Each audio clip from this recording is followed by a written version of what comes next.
waking up on this Tuesday morning brings, I guess, what is probably the hottest day of the year. Heat index is through the roof here. So anybody that is outside, certainly our workforce that's outside on a day like today, you think about them, and anybody else that has to be outdoors. Good luck. Stay cool as best you can. This is the wake-up call here on Tuesday, August 27th. I'm Kevin Bowen. Andy Sweeney and Mark Dykton alongside. Pretty crowded show coming up here from a guest standpoint. We'll continue to get you ready for your fantasy football draft. Start to dive into our local college football scene. Big day for the NFL with roster cuts. And somehow, some way, the Fever held on for dear life last night in the fourth quarter. I know. It wasn't good there. For a second, I'm thinking, are they going to lose this game? Is this going to change the entire piece of analysis for the Fever game? But they get the win last night. And a good morning to you guys.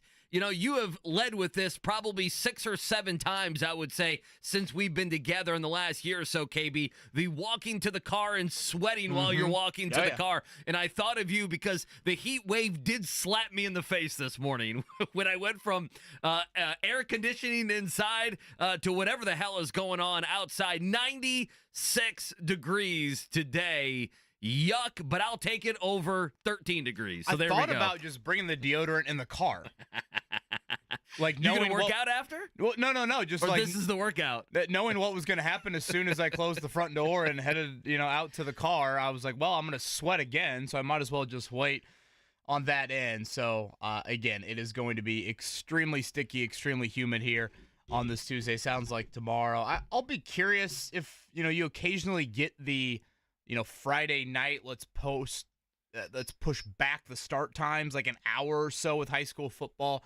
I don't think we've had any of that yet here, but maybe just something to keep an eye on. It does look like it's going to cool down a little bit as the week moves along. So, again, plenty to get to here. We are, 7 a.m. right now, 4 o'clock. If we do that math, about 9 hours away from roster cuts. If Chris Ballard operates in typical Ballard fashion, we'll get those about 3:58. Actually, probably about 4:22, considering the email to the NFL and everything. We will hear from Ballard tomorrow. So that'll be something to keep an eye on as the Colts tinker with the back end of their roster and sift through that. So they'll get back to practice tomorrow. And then today you'll obviously see a lot of names. And I thought yesterday we did have a news item of note in terms of roster cuts. I would say it was a good day for Sam Ehlinger. This is something that matters in terms of cutting down the roster. The NFLPA has vetoed the third quarterback rule. So I guess just to kind of bring everybody up to date on what was happening here. We saw in the NFC title game a few years ago, disaster struck the 49ers when they had to turn to a third quarterback. And the NFL was like, this is horrible. This is a bad product. This is on display for everyone. Right. You never want the Philadelphia Eagles to do that well. Sorry, Shane Steichen. Yeah, I agree with you. Whenever they do that well, we need to change the rules. So it was your Giants, and this rule would not have been changed. Oh, that game, that was a sickening game. The 49ers were running Christian McCaffrey in the second quarter, up the middle. And not good. And I think this is a fine rule for the NFL to adopt, allowing teams to dress a third quarterback. But the rule for this season, it looked like you were going to be able to have that guy on your practice squad, not on your 53-man roster, still elevate him unlimited times over the course of the 17-game season. And if need be, you could turn to a third quarterback at some point in the game. It's not like you could use him as a gadget guy. You would literally have to have injuries occur to the first two guys for that third one to get in the game. Well, then yesterday, the NFLPA, the announcement comes that they had vetoed that rule. They want that third quarterback on the 53-man roster. Right. And the technicality with this, I think, is less to do with the pure salary and more to do with they want the accrued season. And this counts towards guys getting to free agency quicker. If you're on the practice squad, you don't get that accrued season. If you're on the 53-man roster, you do.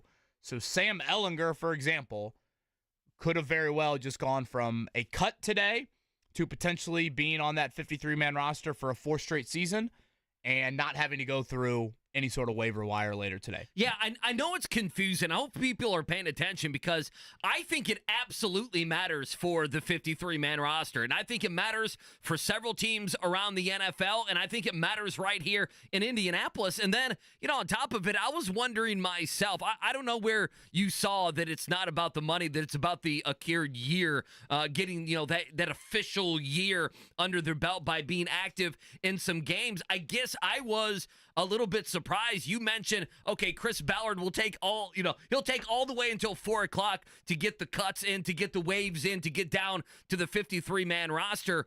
Why last night, or I guess why yesterday afternoon, did it take for the NFL Players Association to veto that? I mean, we have been talking, and quite frankly, the competition committee and the owners passed this pretty easily. And so it's something, quite frankly, KB, for the last, several weeks that we've been talking about that is basically law. And then we found out yesterday at 1, 2, 3 o'clock, whenever it was, that that's not going to be the case. Now, what I find interesting is you mentioned at the very beginning, and I was going to bring this up, is this is a good thing for Sam Ehlinger. I think. And that was going to be my question. Is it? And I don't know the answer to this because probably that third quarterback, and maybe even Jason being the fourth quarterback, have a much better, in my opinion, chance to be on the team if you have this rule in place. And now that it's been vetoed by the Players Association, I don't know. I know the Colts like Sam Ehlinger, but I didn't know if they were always going to keep a third quarterback. So we sit here today, I have no idea what they think of that third quarterback spot. And if they do, obviously, we all expect it to be Sam Ehlinger. But if you didn't have to have him on the 53, that opens it up for another offensive lineman, for Taven Bryan, a guy like that on the defensive line, Isaiah Land, somebody like that. Perhaps even, one thing I was going to bring up to you, the running back position. Do you have to keep 4? Is there a world you can keep 3 and be able to put Evan Hall and or others on that practice squad? So it does kind of open up a spot potentially if the Colts were looking to go into the season, going into week number 1, technically with just 2 quarterbacks on the roster, which, again, we don't know exactly what they were planning on doing. Makes little to no sense why the news cycle led to yesterday, to answer your first point. Why is it at 2 o'clock? I have no idea why, 48 hours away from roster cuts that this or less than 48, I should say 24 hours away, it comes to the forefront of the news cycle. To your point, I've gone back and forth with Ehlinger this offseason on the 53-man roster. There's been times where I had him because I do think the Colts value a third quarterback more than other teams, and I get why the Colts would value that. I mean, you got to live in a bit of reality with Anthony Richardson, and, I kind of view the third quarterback differently than I view Jason Bean. Like, if you told me right now, what would you do if you were the Colts?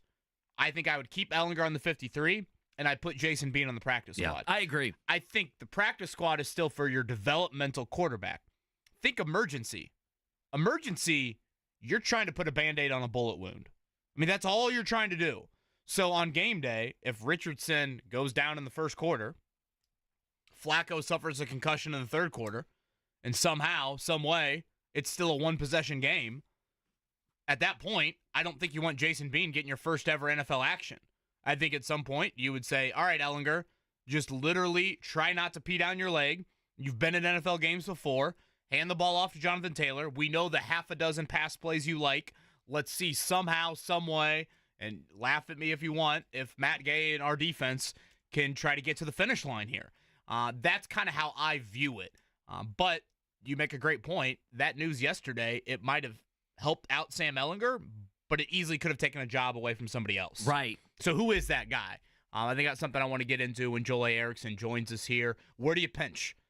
Do you pinch at a 4th running back? Do you pinch at a 6th wideout? Do you take away from the trenches, somewhere where Chris Ballard never wants to take away from? I think those are all relevant topics here on this Tuesday morning. Again, roster cuts 4 o'clock today. That is the deadline for that. You'll start to see, obviously various teams cut at different reasons, or as the day moves along, closer to we get that deadline. I'm trying to think. I know like Mike White got cut there in Miami. I haven't seen a name yet that I guess has really stuck out and surprised me. Have you? I mean, I know they're just leaking out in today, even during the show. We'll probably get a couple notable ones around the NFL. Have you seen one that's kind of shocked you? Because I don't think I have. No, but they are names. It's just like in the veteran cycle that it's like, okay, 3 years ago, I feel like I was looking to pick up Matt Breida in fantasy. Is he now just dead as a player? I think you might have led the Giants in rushing a couple years ago.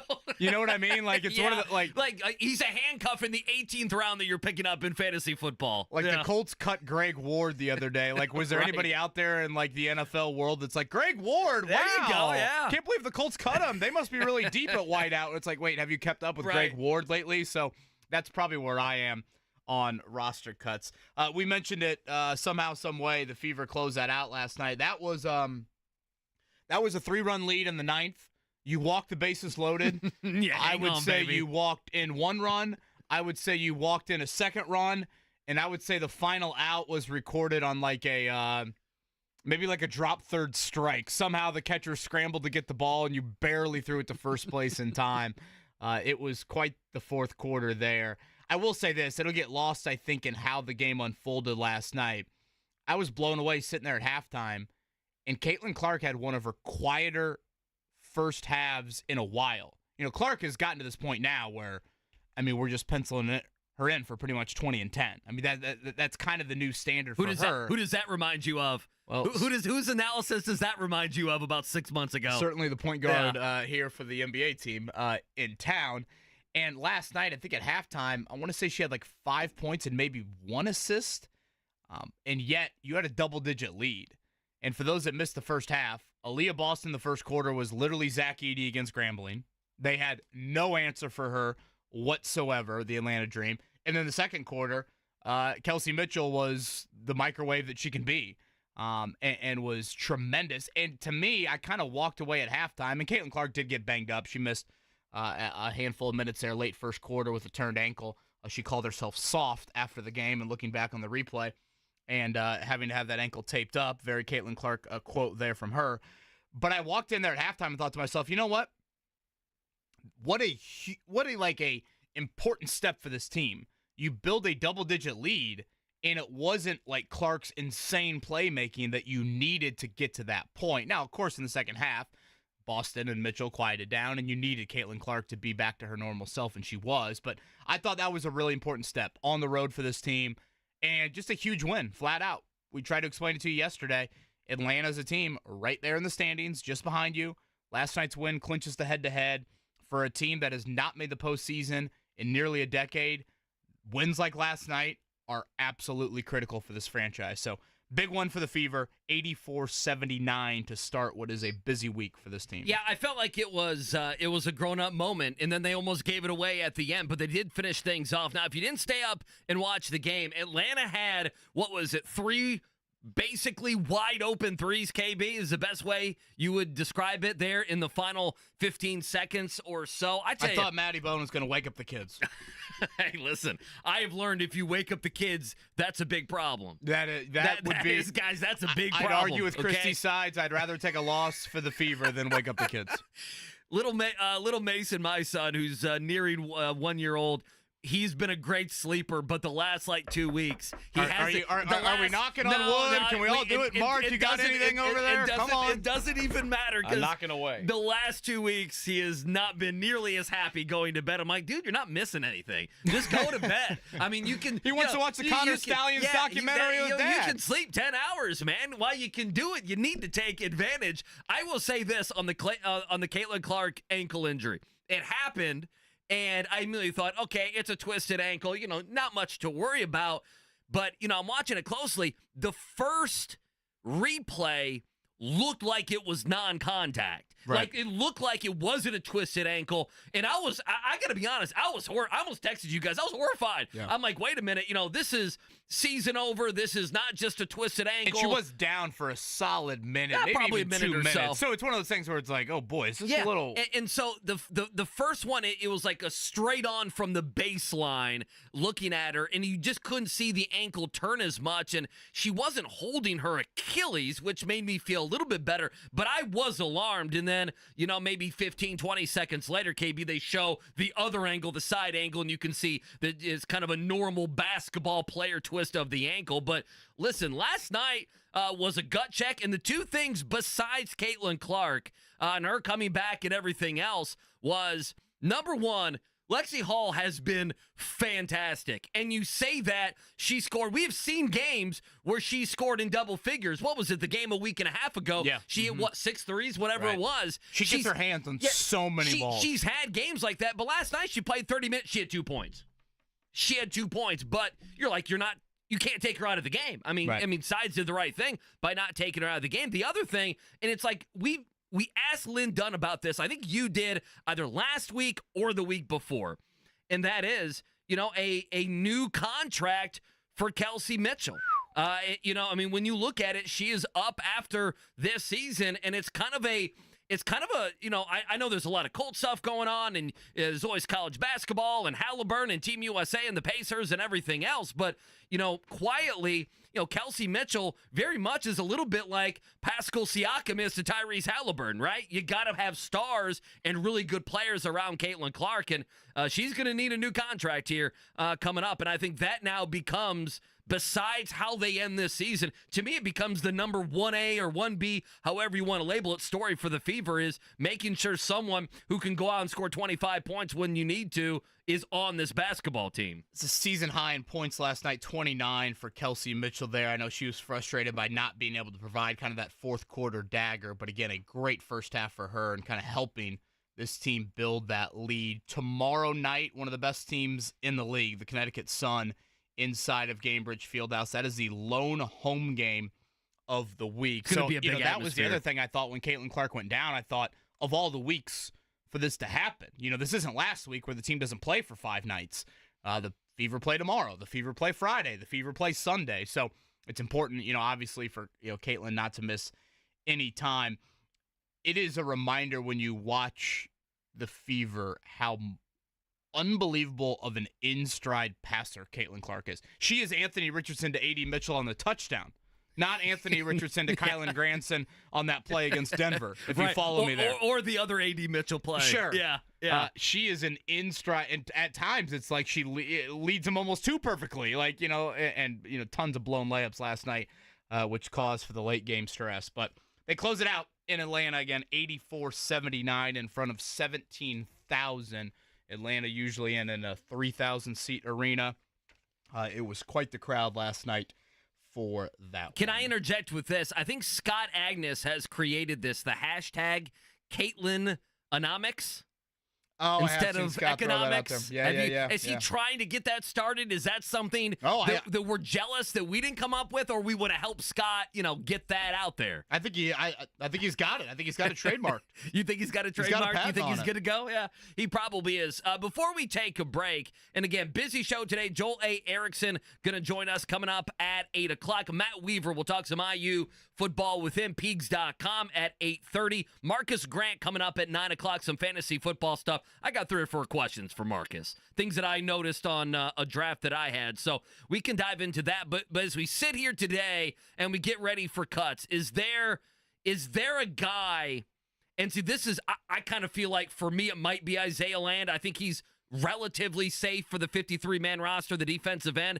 Is there Kevin Bowen's going to pound the table for a specific guy to make the roster at the back end of the roster? Do you feel that about a guy? When I went through the exercise yesterday, okay, Ellinger's on the 53. Who do you pinch? I can't pinch Isaiah Land. He plays too important of a position. You've already had an injury there to Samson Ebicom. He was not a name. I ended up pinching one at offensive line. Yeah. Now, I clearly stayed in there I think this is more of my thought and not Chris Ballard's thought. But, a question I'll throw Joel's way, what would you say if I threw 3 names at you, Evan Hall, Ashton Doolin, Dallas Flowers, and said one of the 3 might not make the team? Right. This is just a it's a big possibility, Ballard is such a trench believer, I'd say Flowers. Should we remove ourselves from taking away in the trenches? Just knowing how Ballard operates. I know. Just hear me out here. I mean, we got 8 years of evidence. I know. With the guy. If you remove yourself from there and you start to look at other positions, linebackers, I only have them keeping 5. They've already cut a notable safety. I don't see them cutting another notable safety there.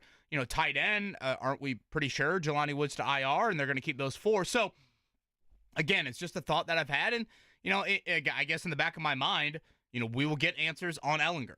We'll get an answer on Jelani Woods. I mean, we will get a little bit of clarity on how they feel on some of these guys here coming up around 4 o'clock. Yes, there will be tinkering with the roster, through the rest of this week. I thought to myself yesterday, it's kind of a weird hypothetical.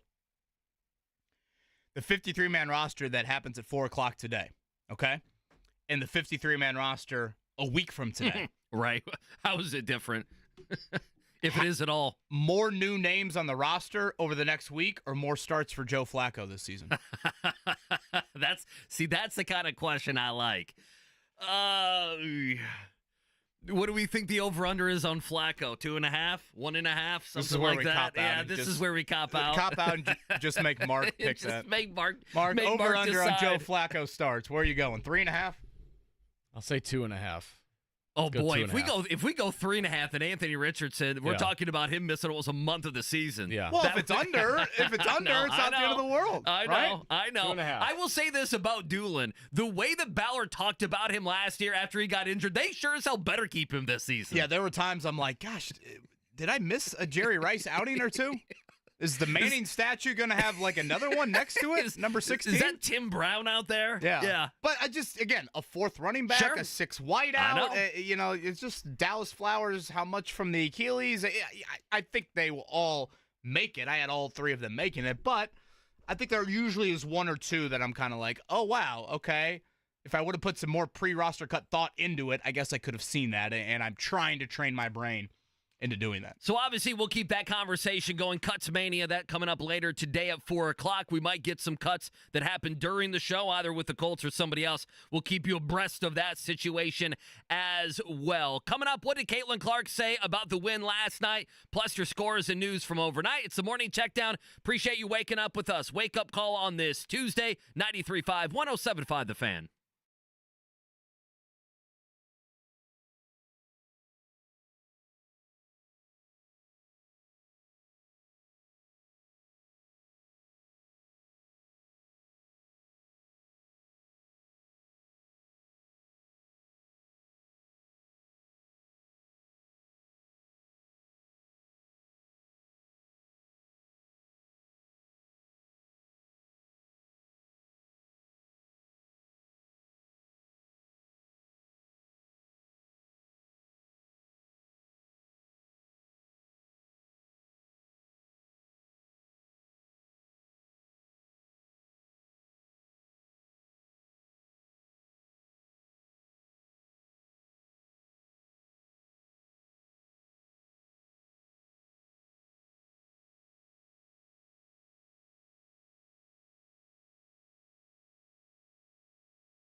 All right, coming up, a little bit of national disagreement on Anthony Richardson. We'll play, I don't know, I'd say some rather jarring audio to some here. It's a hot take. In a bit. But last night, morning checkdown-wise, we go to the ATL first. Yeah, we have to go to the ATL first. Last night, the Fever, now they're still the 7 seed. We'll get to that here in a second. But they go on the road last night after that loss in Minnesota, and they get it done. 84-79. They had 30 points in the second quarter, KB. Do you know what they scored in the entire second half, the Fever? Oh, gosh. 32. I was going to say, yeah, probably right around there. Yeah, 32. So they hung on. Caitlin Clark, 19-7 in the win. Kelsey Mitchell, fantastic, 29 points for her. And again, Lexi Hall, 30 minutes, just 2 points, but defensive play after big-time defensive play, getting loose balls. She was fantastic as well. Now, as for Clark, she got that sprained ankle there in the first half. She did come back. I was nervous. I don't mind admitting it. Here's Clark post-game on the ankle injury. I saw the replay. I look really soft. It wasn't that bad at the time, but it hurt. So sometimes you just need a second to give yourself a second. If you ever sprain your ankle, it just kind of stings for a little bit. So I was good. They're like, "You want to go in the back?" I'm like, "No, please, just tape right here. Let's go. We gotta keep going. Get on with the game." You probably didn't hear any of that. I got to be honest. That's crappy sound. Do we play that every check down? Guys, what do you think? I mean, I want to play Fever sound. Was that my earphone or was that just horrible audio there? I mean, did they not have Caitlin mics, Clark called box? herself soft. That's what she did doing? there. She was on the bench for about 3 minutes, came back in the game, and really showed no ill effects after that. Again, kind of a quieter first half for her last night, but Boston was dominant in the first quarter. Mitchell outstanding in the second. That helped build the lead. Clark certainly got going in the second half, and as Andy mentioned, it was holding on for dear life there. Some little plays. Lexi Hall, a huge offensive rebound there late, getting it to Kelsey Mitchell for a big and one there. And they beat the Atlanta Dream in a very important victory when you look at the standings. So home game coming up tomorrow. They don't have a lot of home games in this current stretch here. It'll be the Connecticut Sun. Sun, the best record in the league. They got to be close, if not the best. I was just right? looking at the standings. Hang on. The Connecticut Sun are second. They're 3 games behind the Liberty. By the way, the Liberty, yes. By the way, the Fever, I said, hey, can you get to the 6th seed? They're now just a game and a half back of Phoenix. You know, they've dominated Phoenix. Phoenix lost last night. They've lost 2 out of 3. Something to watch. Inching closer. The Sun 3-0 this season against the Fever. Mark Dykton, congrats to your Cubs. 32 runs last night for them. Is that right? Yeah, I wish they could carry some of those over. Did you guys see what happened at the end of the game, near the end of the game? Like a true Cubs game. Did I see the Pirates threw in a guy that had never pitched before and he got an out? Yeah, well, they threw in. He was I'm trying 32 to find years his name. old, making his debut. They just threw in some random guy who was throwing the loopers, 58, 60 mile per hour loopers. Oh, this is a different guy. And then. there was a pitch. Is a position player. There was a pitch, Mark, that was 14 and a half inches off the plate that the umpire called a strike last night. Umpire Scott Berry had the worst strike call in the history of umpire auditor. Well, he had a dated old crow that he had to get to. It was Rowdy Tellez who missed the strike zone by 14.6 cuts in his sluggers inches. is what he was looking That's for. fantastic. Yeah, I just saw it now. Dude, it's way absurd. off the plate. It's way off the plate. Kind of a quiet night in Major League Baseball from a Midwest standpoint, but the White Sox continue to be the White Sox, 6-3 losers. Said like the guy's shoulder, and he called a strike. And we'll see. Boy, you want to talk about a hot one over at Victory Field today. God bless Indians them. back at home. They've got Louisville here. It's a doubleheader tomorrow, if I'm not mistaken. So certainly not ideal conditions for that one. All right, Greg Rakestraw, he informed me yesterday when I ran into him in the hallway. He is en route right now he did the Pearl Jam early flight to Kansas City. That guy doesn't sleep, does he? This morning, he does not sleep, and he was describing this match tonight like it was a World Cup final. He's ready to go. Indy 11 in the semifinals of the U.S. Open Cup. This is an 8 o'clock kick tonight. Again, from Kansas City, all MLS teams left besides Indy 11 here in the semifinal. Sounded like the 11 rested some guys Saturday night in anticipation for this one. What did we say yesterday? The Apple MLS app, that's where you can head potentially to watch this game. So we're going to have it right here on the Fan, too, at 8 o'clock. I think it is free on that end. And yes, Greg Rakestraw will have you on the call there. So 8 o'clock tonight, Indy 11, and certainly a match that is very, very important for their franchise.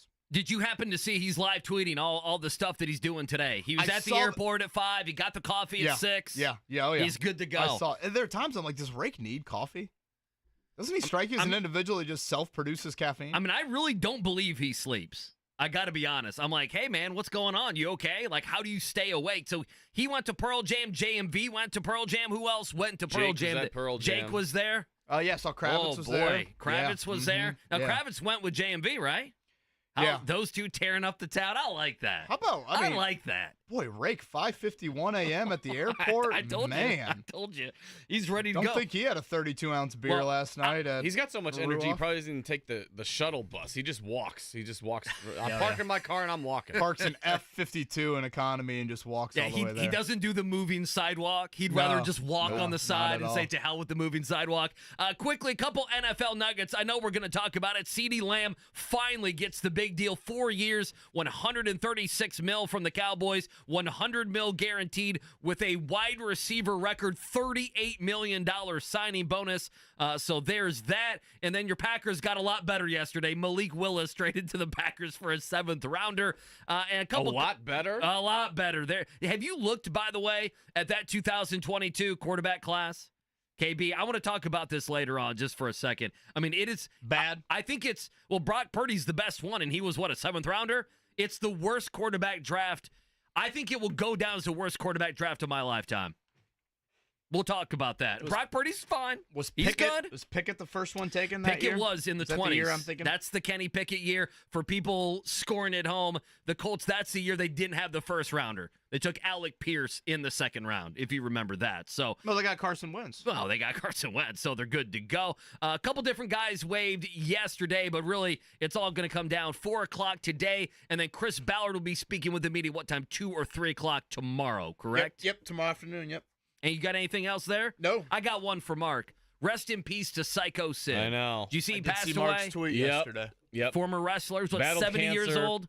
63. 63? Battled cancer. It's too lost bad. it yesterday, so. Unfortunate. That was a 90s wrestling icon. He was one of my favorites. Oh, yeah. Yeah, I don't He mind scared saying me it. as a kid. He did. He scared me, too. All right, there's your morning check down. Coming up next, what did Mark Schlereth stink? What did he say about Anthony Richardson? Plus, a thought on CeeDee Lamb, roster cut talk. We got it all here. 7:30 segments coming up right here. 93.5, 107.5 The Fan.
20 minutes, Joel A. Erickson from the Star. We'll talk Colts roster cuts coming up.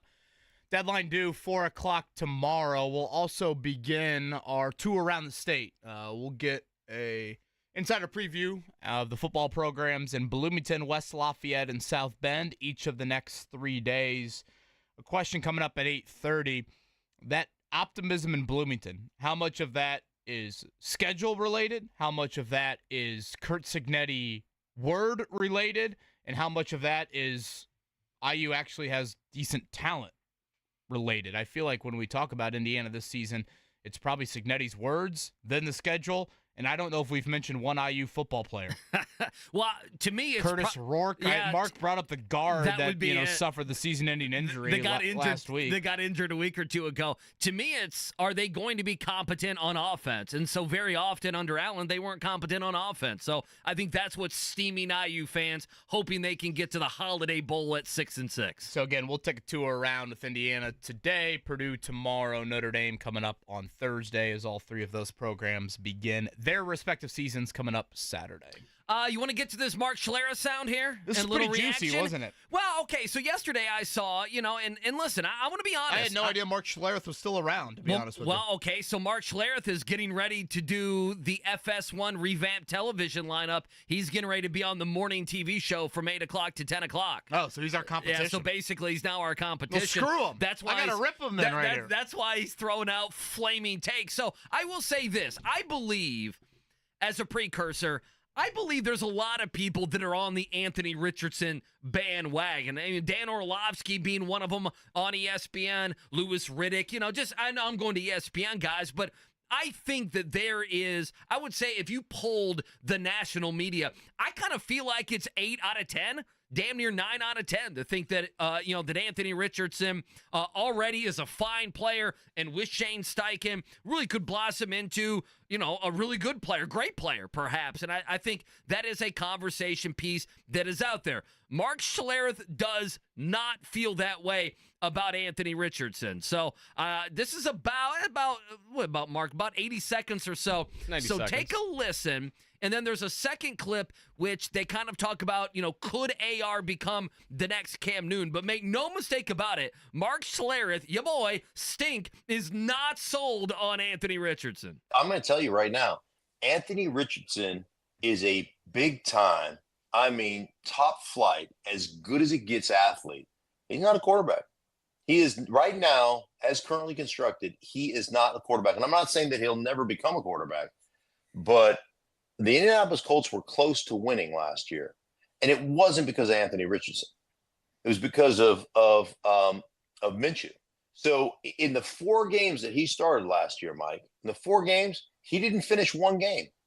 He got knocked out of every single game because of his propensity to take the ball, tuck it under his arm, and start scrambling around.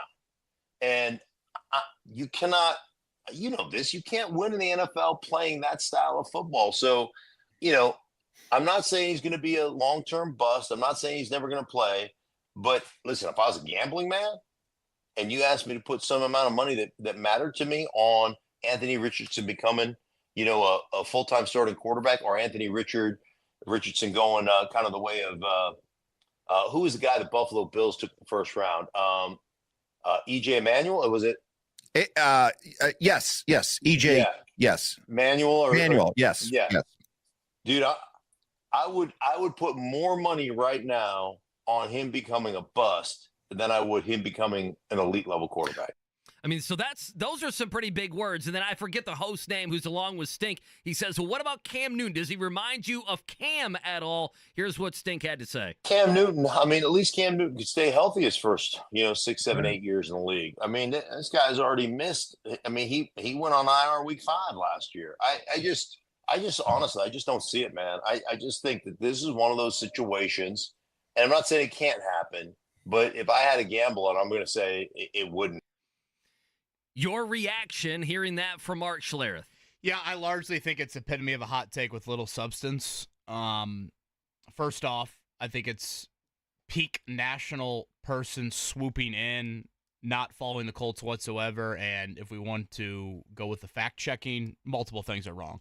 First off, he did finish the Rams game last year. That gets lost in translation. On the 4 injuries he suffered, he didn't scramble on a single one of them. All 4 of them were design runs. And I think it's such a misconception that Gardner Minshew was the second coming of Patrick Mahomes last year for this Colts team, and explaining why the Colts won 9 games. So I would start there. I think it's just a very, very juicy way to present what is, I think, a fair question. And the fair question gets lost, I think, in a lot of what Schler said there. I think the fair question is, are there teams out there that can make Anthony Richardson look like the quarterback we saw in the preseason? Can you make him be a drop-back passer? And so much of that is easier said than done. You know, where I would push back with Schlereth as well is, I think a modern-day he's not a quarterback. He said on several occasions. I think a modern-day quarterback does bring a leg element to the picture. Now, well, Josh Allen does. If you like Josh Allen, certainly. His running ability is superb. His escapability is. But to be fair to the Josh Allens of the world, or the Jalen Hurtses of the world, or even the Lamar Jacksons of the world. Sure, they haven't won a Super Bowl. Well, they have proven that they can operate in the pocket. Now, to the level of Mahomes, of course not. But they have proven they can operate from the pocket pretty darn well. Obviously, Richardson has not proven that yet. So that is where he does need to take strides. But again, I just think largely it is a big national, or whatever, a national voice swooping in and getting a lot of things wrong. If I'm not mistaken, at some point, Schler said in there, the Colts have even talked about starting Joe Flacco. Well, that's how it started. Yeah, I'm like I don't think the Colts have discussed Joe Flacco. Honestly, when I first heard that as the starting point, I was like, do I need to even listen to the rest of it? Well, that's how I felt. You know what it is? I have a theory on this. This is Mark Schlereth watching the Bengals game. That's what this is. Otherwise, who has brought up Joe Flacco? Sure. This season. Sure. One guy has brought up Joe Flacco this season. Kirk Herbstreit last Thursday with 13:15 to go in the second half. He's the only one. Joe Flacco the conversation around Joe Flacco has been because Anthony Richardson, and rightfully so, and we listen, we understand it. When Gardner Minshew got his money with the Vegas Raiders, the conversation that we had leading up to that free agency and the conversation after he got his money was, hey, they're going to need to go out and find a quarterback that can play a couple games.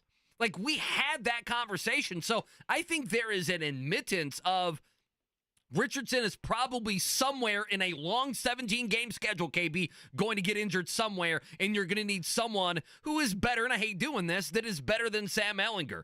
Who's better than Jason Bean or something like that. And I think you probably have that with Flacco. Now, we can argue how good or bad Flacco was. He was washed, and then he had, 4, 5, 6 games, whatever it was in Cleveland last year. But I truly believe this is Mark Schlereth watching the first half and into the second half of that Bengals game, because that's the only place that the Flacco conversation has ever lived this offseason, to the point of where the Colts would think about starting him and not Anthony Richardson. Now, the Rams game, if you remember going back to last year, Jacksonville technically, AR didn't finish that game, but he could have. But technically, he did not finish that game. But you're right. He absolutely finished the Rams game. Well, and again, he didn't scramble on any of the injuries. Again, part of this is just where I struggle giving credit to national voices. It's just and I think it's difficult, frankly, if you want to go down the rabbit hole of,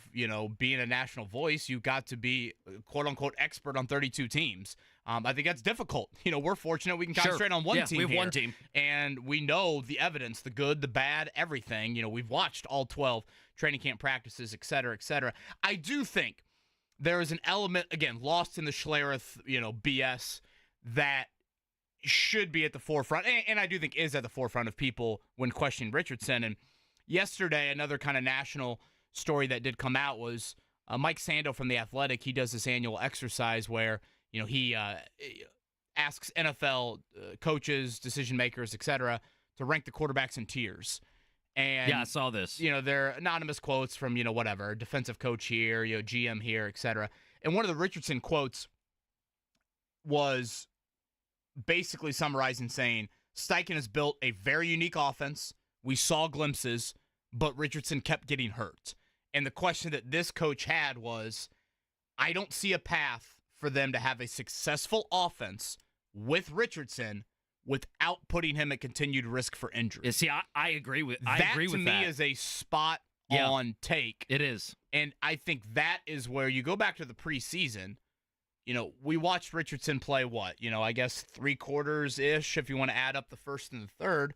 I mean, what did he take? 2 hits in those 3 quarters? That was it, right?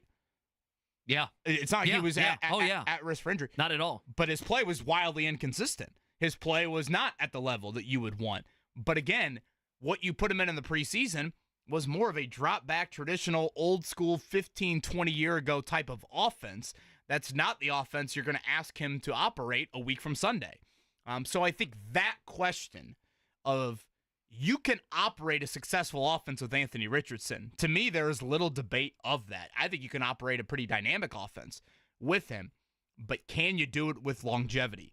Can you do it with December success and not you're worried about his health on Halloween and Thanksgiving, et cetera, et cetera?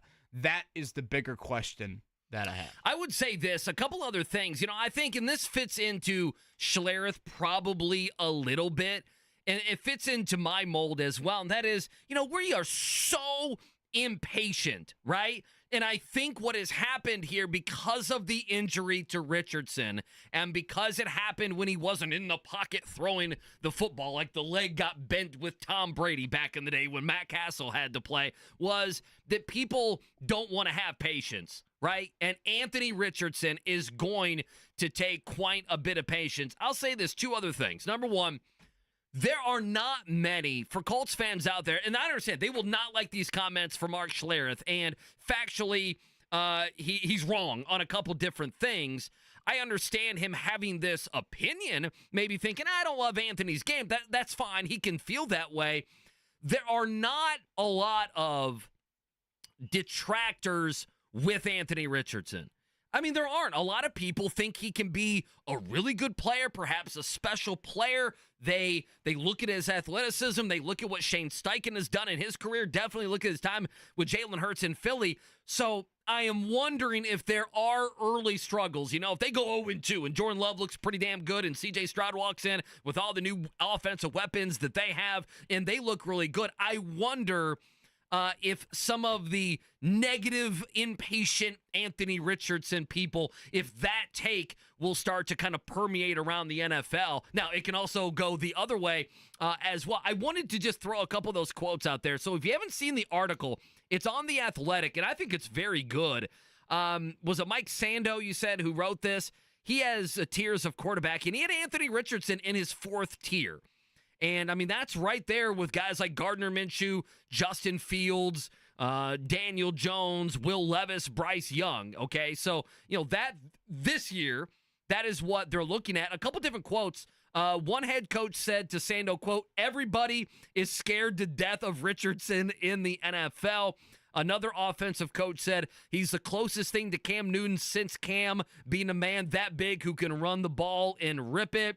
Another offensive coach in the NFL said, watching this dude in pregame from the 50, just arc and pace it. This guy can be a problem if it all comes together because he has the athleticism. So I won't read it all, but, you should go to The Athletic. I mean, it's pretty, again, the NFL is sitting there saying, if this guy figures it out, he is going to be a pain in our ass, but he's got to figure it out. And that's basically what we know. And that's basically what this season is about for Anthony Richardson, is it not? Yeah, I go back to a Chris Ballard quote that he said oftentimes. And then again, Andrew Luck retires in 2019. So for several seasons, we would ask Ballard specifically about quarterback. And obviously the dual threat nature to quarterbacks has become so prevalent, and you don't watch college football nowadays without pretty much seeing a starting quarterback that has a leg element to their game. So I just think that's how, I think nowadays you're seeing younger, and this probably starts at Pee Wee football. Let's put the best athlete at quarterback, and we'll figure out the arm eventually. Right. So, that's kind of how I think football is going to continue to evolve. Joe Burrows of the world, I don't know how prevalent that's going to be, again, 10, 15 years down the road. But Ballard has often said the quote of, at some point, the quarterback has to operate from the pocket. At some point, the legs are cut off. Either the defense cuts them off or, whatever. You have a Caitlin Clark turned ankle situation in a game. And that run element maybe isn't as prevalent.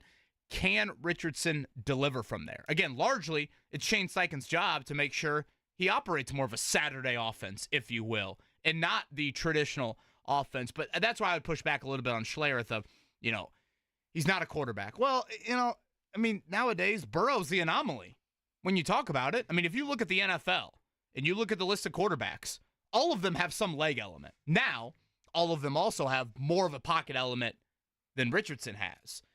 I would say one other thing I'll point out on that Sando list, and again, that was a poll of NFL coaches from around the league. Of the top eight quarterbacks on that list, 7 of them were in the AFC. It's a further reminder, and I've said for months, I've never seen the AFC this deep. I've never seen the AFC that had legit, we go 12 teams down the list, and if I listed those 12 teams, 1 to 12, for you, you would sit here and you could make a case for all 12 of them making the playoffs. And, you look at those quarterbacks, Matthew Stafford's the only one that these, various NFL people had in the top 8. And welcome to today's NFL. For those curious, tier 1 was Mahomes, Burrow, and Allen. And you obviously had other AFC quarterbacks that followed after that. So Lamar not being one, I know that's going to be a problem for some people. Yeah. He was in tier 2, right? Yeah, he was tier 2, back-to-back NFL MVPs. Quickly, before our top of the hour break, what did you make of the CeeDee Lamb contract yesterday? I just find it funny. It doesn't seem like anything was accomplished. He ended up getting his money, right? So they ended up caving. He just didn't have to be here for a month. I mean, basically, that's what happened, is it not? Yeah, I'd probably have to look at the exact, how much did he give up? And, whatever. Was the first reported deal $2 million less than, I don't think he had $2 million in sitting out fees that he owed the Cowboys. Michael Pittman Jr., 14th highest paid wideout. I know. And Jamar Chase and Brandon Ayuk will push him down that list even more. So I think, coming back to that Pittman audio, I think that's a quote, at some point, if we get the chance today, we'll play that. It's a reminder of kind of Pittman. Again, he's not CeeDee Lamb, obviously, but, Pittman, I think, has a pretty unique perspective on his situation here that I think you could play in regards to CeeDee Lamb. So if you drafted CeeDee Lamb in your fantasy league, you're good to go. You're good to go. Are you sweating if you have Jamar Chase or Brandon Ayuk? I think Brandon Ayuk, there needs to be a little sweat, doesn't there? I mean, that relationship seems to be a little bit more vocal and nasty than anything CeeDee Lamb-wise. Plus, when it comes down to it, Jerry Jones can't say no to a wide receiver, can't say no to a skill position guy that's a big-time player on his team. I mean, he just can't do it. Now, do they go out and sign Dak Prescott? I don't know. But, Jamar Chase, what was it, yesterday, back at practice. He's going to play this year. Then we'll see if he gets a new deal. I think Jamar Chase next year is going to be the battle with that tight-ass money franchise in the Cincinnati Bengals. I think that's going to be the fight there. But as for Brandon Ayuk, I mean, I just have no idea. I mean, at some point here, what next? I mean, at some point this weekend, Monday, I mean, you got to get the guy in there if he's going to play. Otherwise, he's compromised and will not play week 1. Yeah, we right? are. Don't you feel that way? Week from Thursday, away from the season beginning. So yeah, so it is here. Big deal again. $38 million in that signing bonus from CeeDee Lamb. All right, coming up next, who's in, who's out? We'll nerd out with Joel A. Erickson of the Indy Star. We'll talk some Colts. We'll do it with him next. Appreciate you hanging out with us. 8 o'clock hour around the corner. 93.5, 107.5 The Fan.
It is a busy Tuesday in the NFL world. Joel Erickson from the Indianapolis Star has already been a busy man.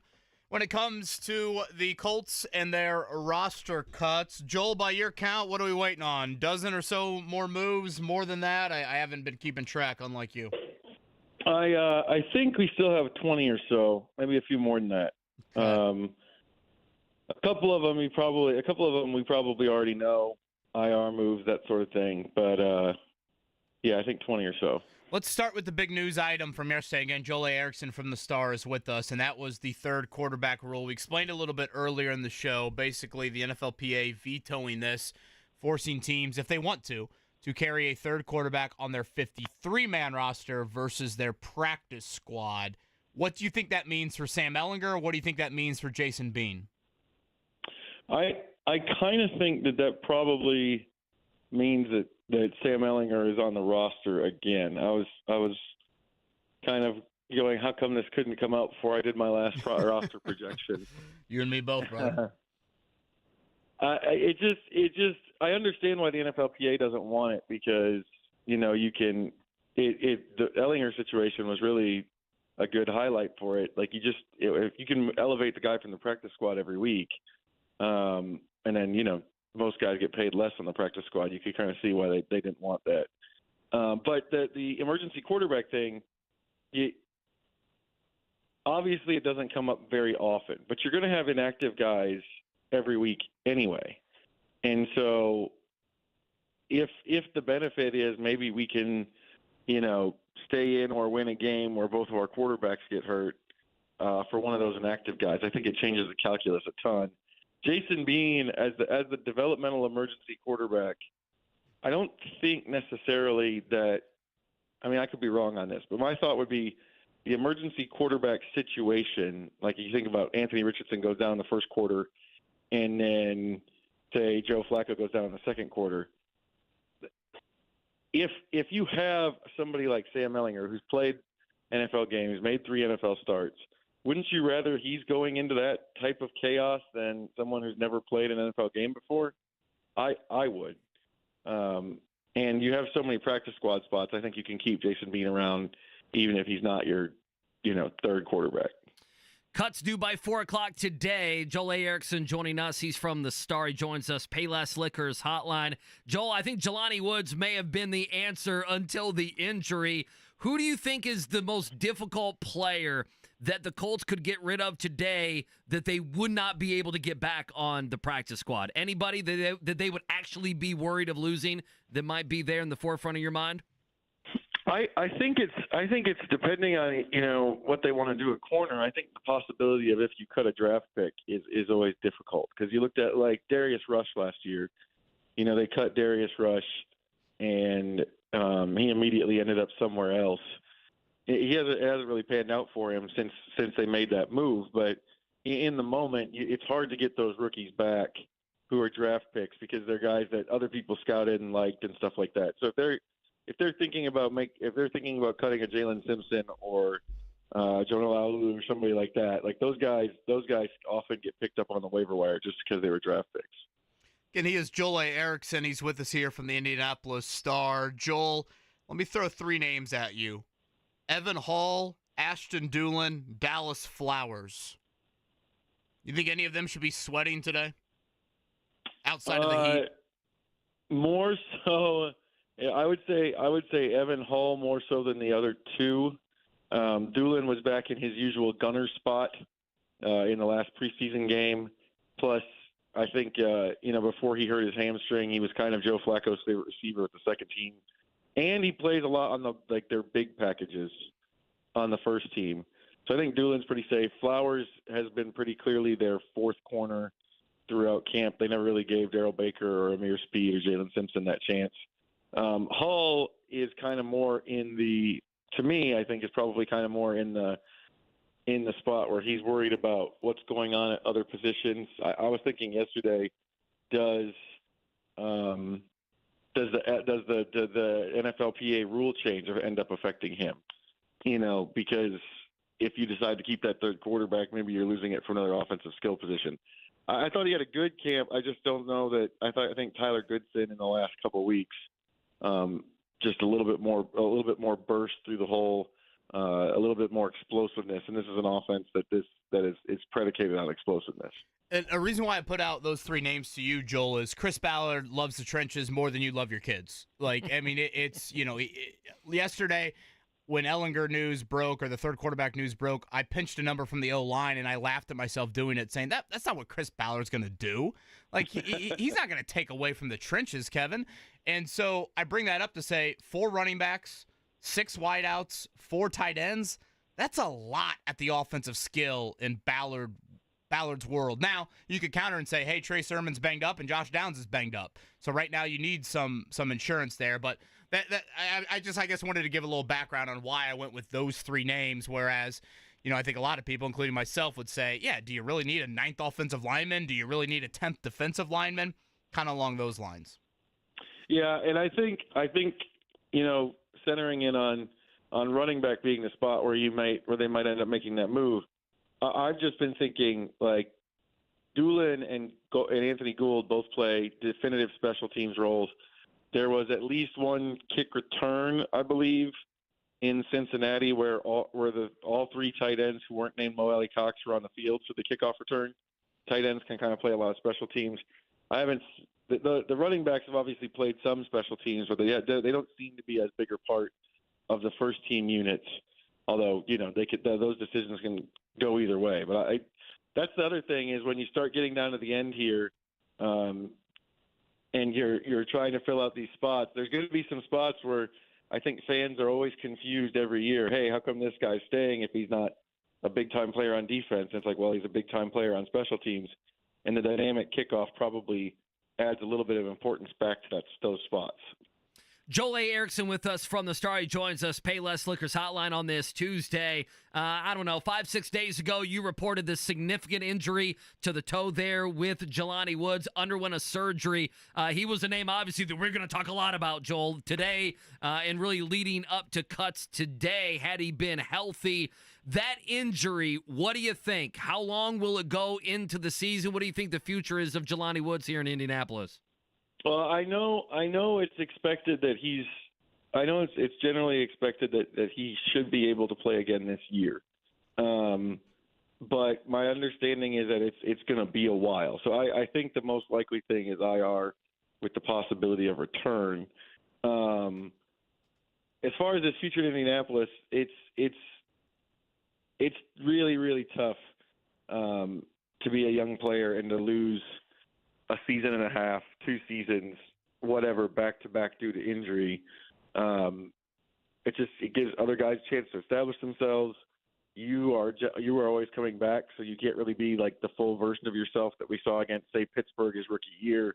It's a tough spot to be in when you've been hurt seriously two seasons in a row, because especially when you don't have the track record of, this is a random name pulled from somewhere else, but like Denver got rid of Tim Patrick yesterday. Tim Patrick hasn't played in 2 years, and he's a veteran. Even with the track record, they ended up moving on from him. So it's tough when you lose significant time 2 years in a row due to injuries. Diehard Brewers fan. He'll be all over the cuts coming up today over the next handful of hours. Joel A. Erickson from the Star with us on the Payless Liquors Hotline. Joel, follow me here if you don't mind. We'll get a 53-man roster today at 4. That will tinker a lot over the next week or so. So if we fast forward to next week and the 53-man roster, you think more new names on the back end of this 53-man roster in the next week, or more starts for Joe Flacco this season? Oh, we all went Flacco here, didn't we, KB? If I'm not mistaken. I don't know. I'm a little torn on it. What did we come up with? I think we just kind of copped out, Joel, and we never gave an answer to it. 3.5, I believe, was our over/under on Flacco starts. I know you're not much of a gambling individual, but care to at least play along if you don't mind. I think I'm going to go Flacco starts because it's probably one or two new names, I think. Ooh, I was thinking a little more. Like even the weird roster gymnastics, like if you remember, and you certainly do. Like technically, Isaiah McKenzie was cut last year, and then 48 hours later, he was back. So, again, the 53-man roster today at 4, how many different names, I guess would be the better way to put it, would be on the roster here a week from today? I kind of put it at 4-ish. That's a good point, man. He's come up with a really good line. I think I'm still going to go with, man. Joel, you sound like me getting ready to place my bet Saturday before college football. That's what you sound like right Sounds now. like me on Notre Dame's first third down of the season Saturday night. This is too much stress I'm throwing at you on a Tuesday morning. I apologize, Joel. I think I'm still going to go. I actually think there might not be as many moves as usual just because of how many of the depth pieces are young. I'm kind of rolling through it all in my head. Okay. All maybe right. I'll go Flacco starts and end up being wrong about the roster machinations. So based off your, and if you don't mind showing your work a little bit, you're saying a couple of new names and then Flacco starts would be a little bit more than a couple. I'm thinking like it's probably one or two, and then just just trying to go with like other quarterbacks who've been who have the mobility that Richardson has. I mean, you don't want to you don't know, it's hard to project injuries, but like Hurts has missed a couple of games over the last couple of years. I think each of the last couple of years. I think Lamar Jackson was fine last year, but had some missed stretches the years before that. I just kind of going off that. It's this is the other reason I'm a terrible gambler is I just play the percentages and kind of end up in the middle. Well, that's not always bad. Trust me. Trust me. That DraftKings account can get drained rather quickly. Joel A. Erickson, last one for me. What do you think should be the analysis? What should we be talking about? What's a correct analysis of what the Colts did on Thursday, not kicking Matt Gay in the second half, and then 48 hours later releasing Spencer Schrader, who got the 56 and 41-yard field goal tries against the Bengals?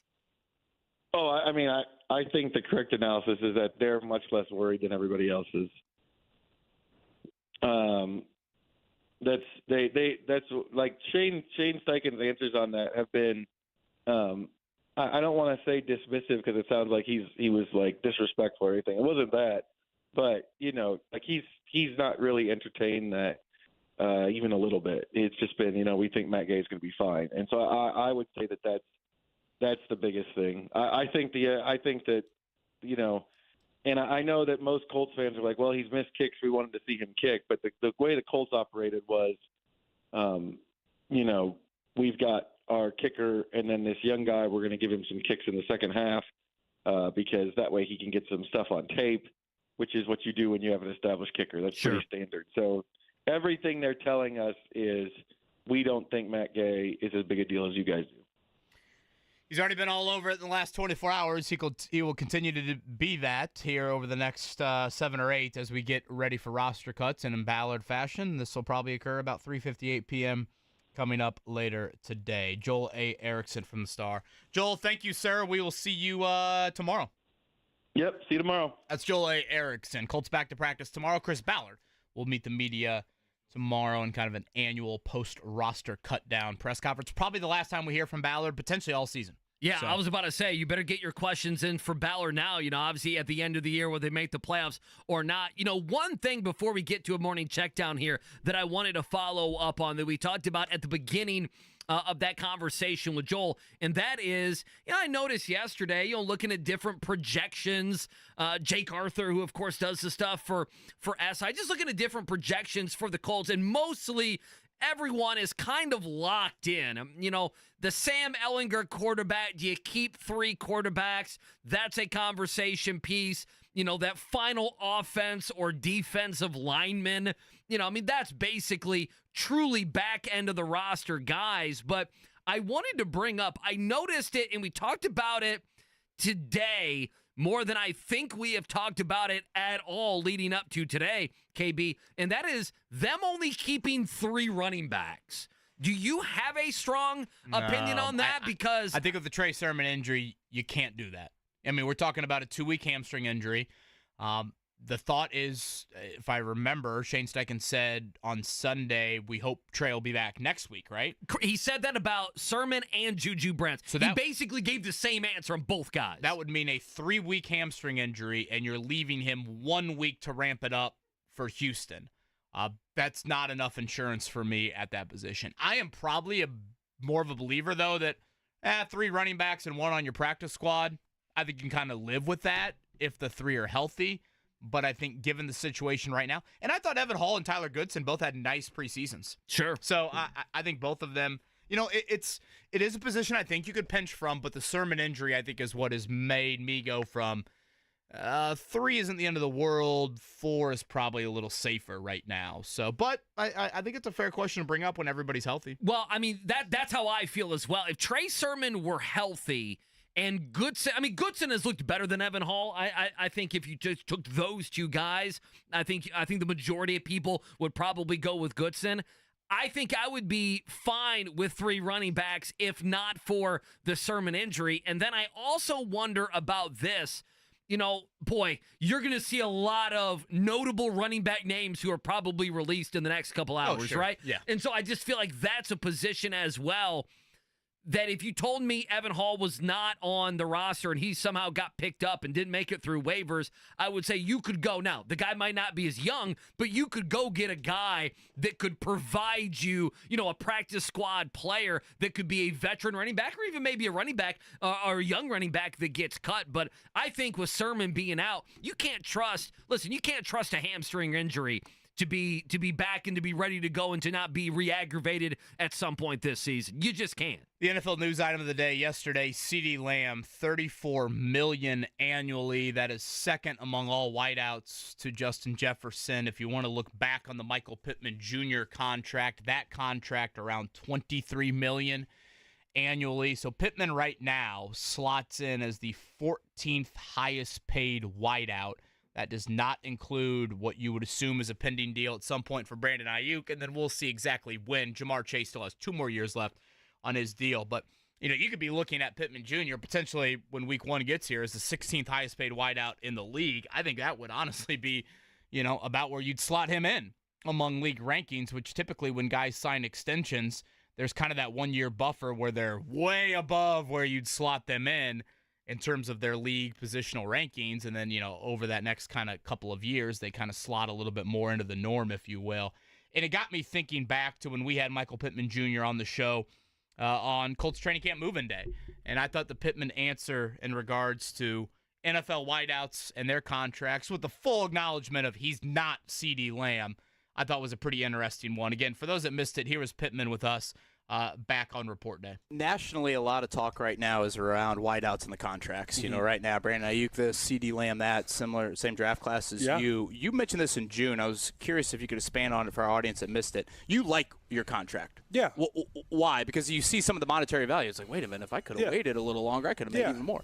Absolutely. I mean, I think the guys have to realize that you also have to look at your situation and your offensive scheme, and you don't want to leave a system that works for you, right? Because like we've seen guys who are really good like in a certain system and then they go somewhere else and they kind of fade off, right? So you have to have that foresight by, hey, if I'm keep on doing what I'm doing, I'm going to sign a third, maybe even a fourth, and you'll end up making more in the long run versus right now. And so that would just be my like advice, like those guys. But also, I mean, they have to take care of their families and do what they think is right. And to me, I mean, when you get to a certain amount of money, it's like you want to see your value with like other guys that you consider yourself, but like you get to a certain amount, it's like just like you don't really need more than that. Yeah. So like it's all kind of the same, right? So that's kind of how I look. I don't know. I'm listening back to that. If that weren't Michael Pittman, and I didn't know the kind of guy Michael Pittman was, and I was living in Toledo, Ohio, and I heard that, I would think that he's full of bleep. Doesn't sound too much like a diva wideout, does it?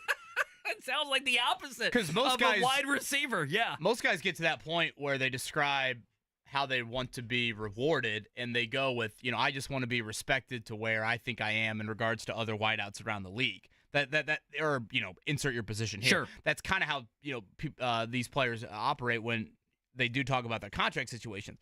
Whereas Pittman just says, yeah, I mean, you get to a point where $23 million annually. I mean, I think I can make do with that. I think we can make the farm, be at a competent level. Yeah. And make sure all the animals feel like they are well serviced. Well, let me ask you this: if this was a sticky situation, and again, this is not Michael Pittman's flow, okay? I'm not saying it's a bad thing. I'm not saying what Brandon Ayuk is doing and what CeeDee Lamb did, what Jamar Chase next year with the Bengals no doubt will do in my mind. Like, I'm not denouncing those guys. Go get your money.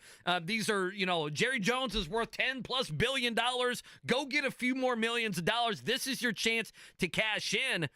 I mean, Pittman could have extracted more money from the Colts. The Colts are sitting there with a bag of money right now. Yeah, I think he could have tried to go a little bit. And again, is this the give and take? Could he have gone higher annually, but then the Colts say, all right, we want to tack another year onto it.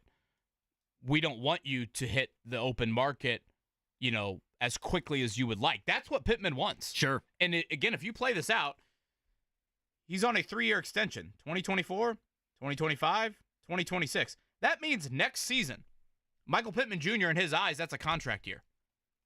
He views it as sure it is. Getting through next season, not this season right here. He's only 26. But getting through the 2025 season, and he views it as, all right, if I get through that season and I continue to trend on the direction that I am, and you throw in a few more touchdowns there, then that means I would be in a contract year for 2026, and how Chris Ballard and how largely the NFL operates, if you're in a contract year and you've proven your worth, you want that contract ripped up, and you want to sign a new deal. So that's where Pittman feels like if he's playing the money game and if he's playing the player-driven game, that's where he has the advantage a little bit there. He might not have it in annual value. Get annual value, he's 13th. Exactly. He's 13th, yeah. He's that's not what super high on that list, but he likes it from a length standpoint in that he can get to the open market theoretically a little bit quicker than some of these other guys. Yeah, I would say the only thing I disagree with Pittman on, now, he would know better than I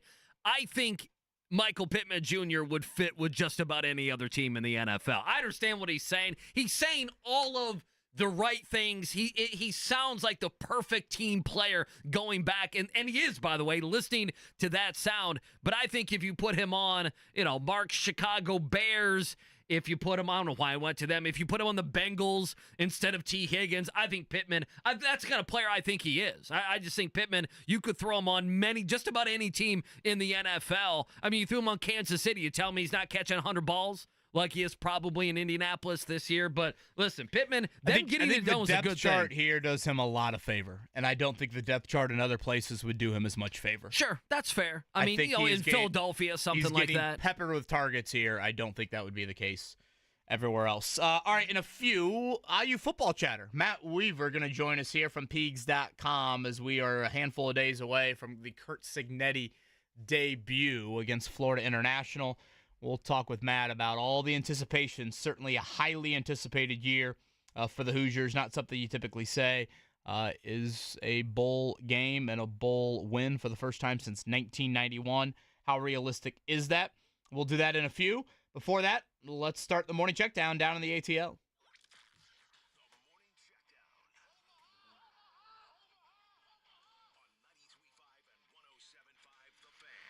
All right, so I'm going to need consensus with the show here as we start a morning check down. Fever winners last night, like KB mentioned, in Atlanta. 84-79 is your final. Had a 16, 17-point lead. It got all the way down to 3. They hung on. Congratulations to them. Still the 7th seed. Do I play Fever sound, given that the sound wasn't great? It sounds like the microphone's 32 feet away. I say we give it one more college try, and then stinks. Sounded like Mike Woodson in the barn after a win over Minnesota. Okay, we drop it like World History 101. So it sounds like it's up to me. It sounds like KB's a no, but it sounds like, Mark, you might be a yes. You want one more try. I say we give it one more try. All right, here's Christy Sides talking about Lexi Hall, who only had 2 points, but played great defense, got some loose balls, got some rebounds, played 30 minutes last night. She's been a huge part of this team after the break. Here's head coach Christy Sides. Lexi did a great job between her and Kelsey, guarding Ryan and Gray. Just really, they had a hard time getting going. But Lexi defensively, and then like Caitlin said, had that big shot at the end, but then also was able to get it out to Caitlin or Kelsey late, and they knew to pull it out and run that clock down. So Lexi's just, she's whatever we need. Whatever the Fever needs, that's what Lexi Holt does for us.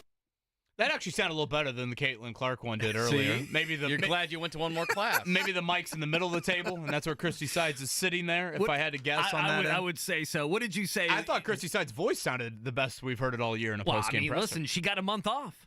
Yeah, it's a great point. That voice got a month off, too. It's not just the players that got time off for the USA break. Needing to yell a whole lot in the fourth quarter last night. That was a very much 3-run lead in the bottom of the ninth. You've walked the bases loaded. You've walked in 1 run. You've walked in 2 runs, and you're thinking to myself, oh, my gosh, can they kneel the ball? Is that allowed in basketball? Can they get to triple zeros here? They somehow found a way. Lexi Hall did have a big hustle play there late. Kelsey Mitchell with an and 1. Mitchell Boston outstanding in the first half. Caitlin Clark, her typical self in the second half. And a very important win over a team just below Indiana in the standing. So the head-to-head over Atlanta is clinched. It will be the Connecticut Sun, who has beaten the Fever all 3 times they've met this season. The lone home game of the week, 7 o'clock tomorrow night. All right, Major League Baseball from yesterday, kind of a quiet Monday. The White Sox stink, and the Cubs scored, 3 touchdowns? Yeah, and a couple extra points. Well, they missed all 3 extra points, right? 3 touchdowns and 3 missed extra points. Yeah, they won 18-8. 18-8. Good for Against them. the Pirates, yeah. Was For the you, wind Mark. blowing out yesterday? What was the? I don't know. What was the reason what was going on? that? Well, the Pirates were emotionally drained after that big 3 out of 4 against the Reds over the true. weekend. You can't expect them to bounce back on a Monday. They needed a day off. They weren't That's used to it. another team playing offense against them for a few days. So Imagine being emotionally drained we're on after our beating the heels now. Reds. Indianapolis Indians back at home. It's going to be a hot one over at Victory Field today. Doubleheader tomorrow. That is Tucker Barnhart, right? And the Louisville Bats in town for that one. $1 menu night. Get those beverages. Oh, is it? They might need to pay you to show up. Boy, in I this tell heat. you, that's going to be a hot one. 95, 96 degrees. Couple different NFL nuggets before we take a break. CeeDee Lamb, we've talked about it. He got that contract yesterday. 4 years, $136 million, $100 million guaranteed, $38 million as a signing bonus. That's most ever for a wide receiver. And then Malik Willis, if you remember back to the 2022 NFL draft, Malik Willis taken there in the 3rd round. He's traded to the Packers for a 7th rounder. So all of his analytics are not good for Malik Willis. So we'll see if the Packers get a guy like that. Mark, I know you're out of this conversation. It almost feels like the Packers feel like there's actually something there. I mean, they're they have a pretty good. Who was their backup? When it comes to quarterbacks, I guess Green Bay would be a team that I believe. I don't know who their backup was. I got to be honest. Now Mason Rudolph in Nashville? He is. Yeah. Mason Rudolph is the top guy. So if I gave you guys like 20,000 guesses, you would never even figure out who else is on their roster for the quarterback position. No idea. Go ahead. Sean Clifford. Okay. Oh, the I Oregon remember State him. product. Oh, Tad Boyle, or did he follow Rodgers to the Jets? I think he's gone. The 4th quarterback is Michael Pratt. Oh, yeah. From Tulane. Oh, yeah, 7th round Tulane. pick. Now, he got injured, too. Maybe that's what they did. I know Pratt did get injured in the preseason. He's got a lot of people have been high on. Okay. So there you go. Well, there you go. Little Green Bay back of the roster quarterback talk. The Jaguars are releasing veteran safety Terrell Edmonds today. So, oh boy, maybe, get ready, Chris maybe Ballard. Colts could be interested I'm in sure. some safety help. I don't know. I'm sure. Just throwing something Let's out there. take a break. Coming up next, IU football. Why is the optimism there for IU football? It's a good question. Matt Weaver from Pigs.com. He'll join us next.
quite the hype meter in Bloomington right now for the football season, which sounds like if you were living under a rock for the last year, you'd be like, wait, what? Am I listening to The Onion here on this Tuesday morning? The Babylon Bee. That is what has occurred. Thanks to the smoke from Curt Cignetti. He'll try to turn that into some tangible results starting Saturday, Florida International. Our next guest, Matt Weaver from Peaks.com, joining us here. Matt, certainly a diehard Reds fan. No, Matt, we will not talk about the bleep show that is in Cincinnati here right now, thankfully for both of us. Let's start here. Where have you seen fan interest? I would argue through the roof. Like, in what ways have you seen it reach a level that, as someone that has covered IU football for a long time, certainly never has sniffed where we're at, I think, heading into 2024? Well, for me, I mean, I spend most of my time on our site. I've seen it change there. I mean, you start seeing, basketball people coming over to the football board to talk football. And I'm not saying that represents everybody, but, when you see stuff like that, that tells you that, that people are getting their ears perked up because of what Curt Cignetti, the personality that he's brought to Indiana football since he was hired last December. I have no idea how they're doing on ticket sales. But I would assume they're probably up a little bit. But for Indiana, that's not an incredibly high bar, obviously. And then on Twitter, you see it. You see more people talking about it. You'll see IU football trending more than I think I've ever seen it before at times when something happens. So, I mean, I think there's definitely a level of interest that hasn't been there for a really long time, maybe ever, since I've been covering the program. So, obviously he said it before, this is the time to talk is over. Now it's time for results and production. And, we'll see how they look on Saturday. Matt Weaver, Pigs.com, joining us, Payless Liquors Hotline on this Tuesday. Matt, I'm wondering the biggest difference, and I know it's not like the Colts. You don't get to see all the practices there in Bloomington that we do with an NFL team, but what you think will be the biggest difference when fans flip on the TV or at the stadium there on Saturday from last year to this year, what do you think the noticeable differences will be right away with that team? Well, I think there'll be a more disciplined team. I was actually looking at this morning. Indiana last year, penalties and turnover margin and James Madison. It's obviously a small sample size. It's one season, but Indiana was 10th in both of those in the Big Ten, so bottom third. James Madison was second, I think, in turnover margin and right near the top. And when I mean penalties, I mean how many you commit. So obviously the less you commit, the higher you are in your conference. And I think that's something you'll see. I mean, when you're at Indiana, you don't have a roster where you can hurt yourself with mistakes. I mean, mistakes are going to happen, but you can't be turning the ball over. You can't be committing stupid penalties. You just don't have the talent to overcome it. And I think that's something you'll see. I think offensively, you're going to see a much better product than you've seen in the last few years. This is a staff, Curt Cignetti and Mike Shanahan as OC, that they've had some of the best offenses wherever they've been, in relation to their peers in their conference. Their quarterback play has been great. They get production from receiver. Indiana's wide receiver room is loaded. The running backs are productive. So I think that's what you'll see. And then defensively, I think you'll see a more aggressive attacking unit. The defense of Indiana, even under Tom Allen, had fallen off the last couple of years. So I think you'll see it on that side of the ball, some things. Maybe what you saw more of in 2020 when Kane Womack. I'm not saying it's going to be the same kind of defense, but, that defense was opportunistic. They led the country, I believe, in turnover margin or takeaways, I should say. Not saying that'll happen this year, but I think you're going to see a defense that's really going to try to put a ton of pressure on the opponent. Now, we'll see how that works out, but I just think you're going to see a different mentality from Indiana football, and hopefully that results in much more success on the field. And then as a follow-up, the level, in your opinion, again, we need to see this all happen in front of us, the level of talent is where this year compared to maybe a year, even 2 years ago with Tom Allen? This is the thing, Allen and his staff did a pretty good job recruiting by Indiana standards. The problem I think they had is, the development was not there. I mean, when you look at recruit rankings and in football, it's such a crapshoot because you don't see these guys. It's not like in AAU basketball where you see the number one and the number two player go against each other multiple times, or the number 100 and 101 player. You don't see that in football. And if you do, it's in the underwear Olympics and the combine in the summertime where they're in shorts and a T-shirt. And that's not football. So, to me, when you get into the 3-star rankings, which is where Indiana, a lot of schools live, the majority of schools live, sure, it's about development. And I think you're going to see better development from the staff. Now, I'm not sitting here predicting 8 wins or something. I think you will see a better product. We'll see how that is. The other thing is with the portal, it's so hard to talk about talent level. They brought a lot of guys from, like, obviously James Madison and some other guys and they were good players there. How does that translate? Portal recruiting is like high school recruiting. Not all these guys are going to pan out. It's just not. Some of them are going to bust. Some of them are going to be better than you thought. Some are going to be worse. Some are going to be what you thought. It's just tough to say. I think a lot of these guys from mid majors can't translate. But James Madison last year could have beat a lot of teams in the Power 4, well, now Power 4 level. But could they do it week in and week out? If it was a one-game shot, that's different than playing 9 games against Big Ten teams. So we'll see how those guys do when they have to start going against these kind of athletes week in and week out. And does the depth become an issue for Indiana, which is one of my concerns at some spots? Is there could be some depth issues. But I think a lot of these guys can translate talent-wise. I think it's probably fairly comparable. I think the coaching and the development will be better. We're going to tour the state all week long here in Bloomington here on this Tuesday morning. We'll go up to West Lafayette and South Bend as we start college football here in the state coming up on Saturday. Matt Weaver, Peaks.com, with us here talking IU football. Matt, it seems like the optimism is rooted so much in Curt Cignetti's just incredible bullish belief in what he has done and bringing that to Bloomington, and frankly at times I think almost laughing off what has been the standard in Bloomington in previous coaching regimes, and then the schedule. If I asked you to maybe kind of make a pie chart of that, how much do you think the belief in IU this season is based off Cignetti's words, the schedule, and then the talent? Those 3 items: the words, the schedule, the talent. How would you kind of divide that up? Well, I would probably put Cignetti's words probably the bigger part of the pie chart. This schedule sets up great for them. I mean, 8 home games, and while you still have Michigan, Ohio State on the schedule, it's different than the years past. The biggest thing for me is the non-conference part is, these are 3. I don't want to say gimme. When you're at Indiana, I don't know if you gimme, but like Western Illinois should be a gimme. But these are games that you absolutely should win. And then you've got 7. If you take out Michigan, Ohio State, you still got 7 games where you should have a chance to win. Not in any way predicting they will win all 7, but you have a chance to win any of those 7 games. So, and then the talent. I mean, I think they've done a good job in the portal. Like I said, they brought in some guys. They brought in guys who are productive players who have played and have 2-3 year proven results. But it is at the mid-major level for a lot of these guys. So the question, like I said, is can that translate week in and week out? If it can, then this team has a chance, I think, to be pretty solid and get back to a bowl game. But we'll have to wait and see how it plays out on Saturdays. But I would put Cignetti at the bigger part of that, like I said, the pie chart, and then the schedule, and then the talent would be the smaller portion. When Curt Cignetti, and again, Matt Weaver's with us here, 247 Sports, Peaks.com, where you can find his work covering IU football. When Curt Cignetti talks about the previous regime, he acts like he's walking into an abandoned house and it was just an absolute joke. And, I mean, he needed to rip this thing down to the studs. Was it that bad?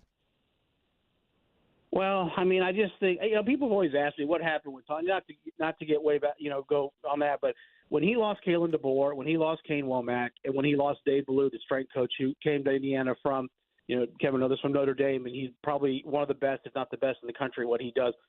Those are your offensive coordinator, defensive coordinator, and your strength coach are your 3 most important people in your program after your head coach, in my opinion. And the strength coach you could put right up there with the coordinators because they spend more time with anybody. And I don't think those guys were replaced. And I think, Tom Allen and when these things started happening, when they started having some adversity, as a guy who'd not been a head coach before, I think it kind of spun him out. And things went sideways, and he wasn't able to get it corrected. The biggest thing, like I said, the last couple of years is the development at position groups was not there. And then you're cycling through offensive coordinators. You're firing O-line coaches midway through the season. I mean, Omar Cooper and Donald McCauley a couple weeks ago said they've been coached harder this year than they've ever been coached in their college careers. In fact, they said they haven't been coached as hard since high school. So, I just think the mentality, how they do things is different than what it was in the past. I don't want to say it was a country club lifestyle, but I think it got a little bit easier than what it probably should be for this level of football. Matt Weaver, Peaks.com, with us here on The Fan. Last one for me. Curtis Rourke comes in at quarterback. KB, you'll like this. Year number 6 for him. He started his college career in 2019. I was in my mid-30s then, living my life, Matt, there in 2019. Your expectations of him are what this season? I think he'll have a solid year. I mean, the strength of this team on offense is their skill positions, receiver and running back. So what he needs to do, game manager is sometimes a negative connotation for guys, but every quarterback in some ways is a game manager. Some are just asked to do more than others. He just needs to not lose the game for him. Get the ball to the right guys, be smart with the football, and that's something that he's shown in his past. I mean, if he doesn't get hurt in 2022 at the end of the year, I think it was against Ball State actually, I'm not saying he's a starter in the NFL, but he's probably on an NFL roster somewhere. I mean, he was getting looked at by that level, and he tore his ACL and had to come back for the 23 season, and obviously now he's in Indiana. He's a guy that's got talent. You see him on the field. We don't get to see a ton of practice, but he's good with the ball. He's separated himself in practice according to coaches. So he just needs to not lose the games. Run the offense, be smart with the ball. I know it's all cliches, but it's true. Take care of the ball. And get the ball to the guys that can make plays for you, the Donovan McCauleys, the Elijah Surratts, guys like that who can make plays for you. And this offense, I think this offense is going to be pretty productive. Matt, we'll end with this. To 90% of our listening audience, when I ask you a question about IU football being rumored with a 5-star high school recruit at quarterback, they think that I was at Pearl Jam and I didn't go to sleep last night, and I'm still feeling the effects of that. This is a true headline, and you have been all over the story. Maybe a little elevator pitch for our audience out there on Julian Juju Lewis, the crazy recruitment that continues to unfold, and where Indiana stands. Well, they're right there in it. I mean, obviously he's still committed to USC, but I mean that's as soft as a commitment as you can get. He's.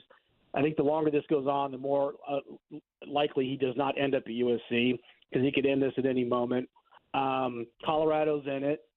Auburn's in it, but on the fringes. And I'm sure Kevin is a Notre Dame fan. They're trying to flip Deuce Knight from Notre Dame, and that's kind of their focus right now. So obviously, if that happens, there's not going to be a spot for Julian at Auburn. So I think it could come down to Indiana and Colorado, if you assume that USC is he's just kind of staying there because he's been committed, but he just hasn't announced it. But they're in it. And obviously, let's be honest, NIL is going to come into play. I've heard that Indiana has a competitive NIL package for him. And so I don't think that's going to be an issue. It's just, I think the biggest thing, honestly, is not just with him, a lot of these guys coming out publicly and saying, I'm going to Indiana. I'm turning down USC. I'm turning down, these other big schools to go play at a school where obviously there's been very, very little success. And obviously the last few years it's been, pretty awful. But they have a legit shot. And, I actually think the longer it goes, and if they can come out and play well the first few weeks, if this goes into September, then that tells me he wants to see teams play. And I think it's going to go into this upcoming month. And, Florida International and Western Illinois don't really push the needle at all. But if he sees some things he likes, maybe that's enough to get him to make that decision. When you say competitive NIL offer, are we talking 7 figures? Yeah, we are. There we go. College football, baby. 2024, SEC country. It's that Bloomington war chest, baby. It's what I'm talking about. Matt, as always, man, great stuff. Always have enjoyed the college football coverage when it comes to the Hoosiers. I know more eyes are on it this year, so congrats on that, and looking forward to Saturday. Thanks, guys. Have a great week. And that is the great Matt Weaver, Peegs.com 247. Again, Juju Lewis. There is a lot. When you hear committed to USC, thinking about Colorado, that probably tells you everything you need to know about all that's going on in this recruitment here. There's a lot. There's a lot. Okay, well, number one, USC is going to get dog-walked in the Big Ten a little bit. I think Lincoln Riley is going to be one of those guys we talk about. And, Dion, I could see Prime, be the head coach of the Dallas Cowboys next year. If you ask me, is he going to be at Colorado for an entire recruitment for, a kid who's going to be somewhere 3 years, 4 years? I doubt that's the case. But, Mark, we need to pause things before we take a break. I mean, if Cignetti goes in there to South Bend and pulls Deuce Knight, boy, this Curt Cignetti story won't be as fun for you, will it? How about that? No, you didn't follow that. Auburn is the team that Auburn's would get trying Deuce to get Knight. him. Okay, yeah, and the domino effect there would obviously be good for IU because that would take Auburn out of the Juju Lewis. No, If we're losing recruits to Kurt Cignetti, we got to look in the mirror. I perked up. I thought, okay, I looked up Deuce McKnight. Or Deuce Knight, excuse me. I looked him up. I said, all right, let's go. Let's go. Number 2 kid in the entire state of Mississippi. Let's go. To be a fly on the wall of the Bowen household if IU somehow stole a recruit from Notre Dame. IU's on the schedule coming up, I think, in a handful of years. Or Notre Dame at Purdue coming up. In 2033? This season. Just scheduling. Just a reminder of IU's schedule this year. Again, we have 18 Big Ten teams, okay? If you go off the preseason rankings of those 18 teams, all right, this is the number team that IU will play this year based off those rankings in the Big Ten. The 15th team, the 11th, the 14th, the 8th, the 10th, the 16th, the 4th, that would be Michigan. Bye week, you play the first team, Ohio State, and then Purdue as the last team. Yeah, I got to get up to a game. I'm going to an IU football game this year. There's no doubt about it. Non-conference, FIU, Western Illinois, Charlotte. Why is optimism high? Because of that. Boom. Yep, absolutely. 8 home games. Absolutely. Should be a fun Don't season. play Oregon, Penn State, Iowa, USC. It's pretty good. Or Wisconsin. It's pretty good. Of course, the flip side is IU had to play those teams every single year and got their brains beat in so very much of the time. Quick break. We'll come back. We'll wrap up the hour. More Colts cut conversation. We'll do that and some fantasy football conversation coming up at 9 o'clock. Appreciate you waking up with us. Wake up call 93.5, 107.5 The Fan.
Coming up, if you've got any fantasy football questions you want us to throw Marcus Grant's way, he's going to join us at 9. It's probably a pretty popular week, right, for fantasy football drafts? Oh, yeah, you better believe it.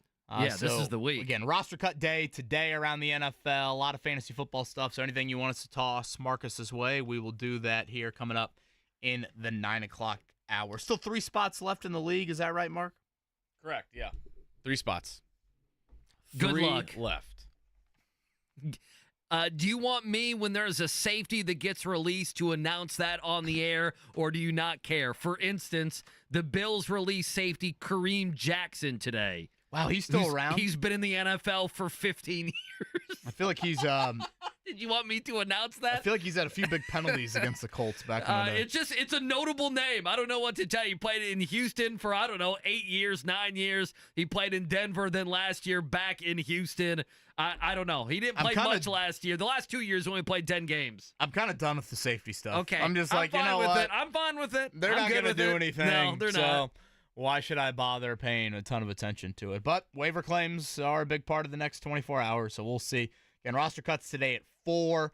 That waiver cycle will play out with the Colts finishing in the middle of the pack of the NFL last year. They've got a middle-of-the-pack waiver claim priority, so we'll see who are the new faces. If you want to be optimistic, Kenny Moore and Jack Doyle. Pretty good pairing, obviously. A lot of others in that time frame as well, but certainly 2 very nice finds on the waiver claim. You tell me if I'm wrong. I think, to me, the Sam Ehlinger stuff, do they keep 3 quarterbacks? What do they do there? I think that, to me, is probably number 1. And then I think number 2 is running back. Do they think they can get away, even with the Trey Sermon injury, KB? Do they think they can get away with just 3, or do they go 4, and that's probably means someone somewhere else won't make the roster? I'm also curious how many draft picks they cut. Some of my colleagues had them cutting 3 draft picks. I mean, that seems like a lot. That's kind of a big number there. I did not have that many, so, that's just always something to keep an eye on. Obviously, last year, Darius Rush was a big draft pick name they cut. We'll see how that plays out here coming up as the day moves along. All right, coming up next, who to draft, who not to draft. Who do you pick? Who do you avoid? Marcus Grant, NFL Network. We'll talk some fantasy football with him. 9 o'clock hour around the corner. Appreciate you hanging out with us. Wake up call, 93.5, 107.5 The Fan.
It is some fantasy time. Drafts abundant here. We'll have ours on the show coming up next week as we get things started. 9 days away from the season opener. Again, Thursday, Friday, Sunday, Monday. We get a whole lot of action in week one. That game in Brazil between the Eagles and the Packers. And to talk more about fantasy football and all of your drafts upcoming, courtesy of NFL Network. He is Marcus Grant, NFL Network analyst, and you can see Marcus on NFL Fantasy Live, which airs Monday through Friday, 6 p.m. Eastern on NFL Network. Marcus, I've said this before, and thank you for the time. I am an extremely mediocre to poor fantasy football player. I need 2 to 3 just core draft beliefs. If you made a fantasy football Bible and it was 3 pages long, give me what's on page 1, 2, and 3. Page 1 is that right now you need to make sure you get yourself a quality running back, at least one, somewhere in the first 2 rounds of your draft. Number 2 is, look, you need to probably load up on wide receivers. We live in a PPR world, points per reception, so wide receivers are very popular. And while it looks deep, it's a position that tends to hollow out very quickly. So make sure in the middle round, somewhere between rounds 3 and 6, you're hammering the wide receiver position. The final piece is wait to get your kicker. Wait to get your kicker in defense until maybe your last 2 picks of the draft. Don't feel like you immediately just have to fill out your starting lineup over the course of the draft. You can wait till the end and get those final 2 positions. So no quarterback core philosophy for you? Not really. It's sort of changed over the years because it used to be that you would wait on a quarterback, that you were just naturally going to wait until rounds 9 or 10 before you filled that position. Now it's sort of changing in that it's okay to go a little bit earlier. Like I tend to wait maybe until the 4th or 5th round before I think about a quarterback. Your top level guys, your Josh Allen's, Patrick Mahomes, Jalen Hurts, those guys are coming off the board probably in the 2nd round, 2nd or 3rd round. That's a little bit too early for me, but you can wait until, say, the 5th round. You can find yourself maybe a Lamar Jackson. Anthony Richardson is incredibly popular in the 6th round this year. So the theory on drafting quarterbacks has evolved a little bit in the last 4 or 5 years. Marcus Grant hanging out with us, Payless Liquors Hotline. We're talking some drafts. All right, Marcus, so I have a couple drafts already in my pocket. I have a couple still remaining, okay? But I've had 2 drafts, and there's like 3 guys that I don't know what to do with. I'm just going to throw these. So this is a little self-serving. No, you're being selfish. No, this is weak. It's self-serving, but I think the audience will appreciate it, okay? And they're guys that are, because you win not at the very top, in my opinion. You win by getting quality players in round 4, 5, 6, 7, and 8, right? Guys that are starting, guys that are outperforming their average draft position. The 3 are, I'll make this simple. Christian Kirk, he's about a 4th, 5th rounder. Okay, I have no idea what's going to happen there in Jacksonville. Calvin Ridley, do we believe in him more than Nuke Hopkins? And then what do we do with Raheem Mostert, who was the 4th overall running back last year? But there's no way in hell, Marcus, he can have more than 20 touchdowns this year. Can he? And he's a 32-year-old running back, but he's a good player, and he's available in like 7th, 8th, 9th rounds in a lot of drafts because people aren't thinking of him. Those 3 particular guys, take it anywhere you want. All right. Well, I'll say that of the 3 that you mentioned, the one that I am the shakiest on is probably Calvin Ridley.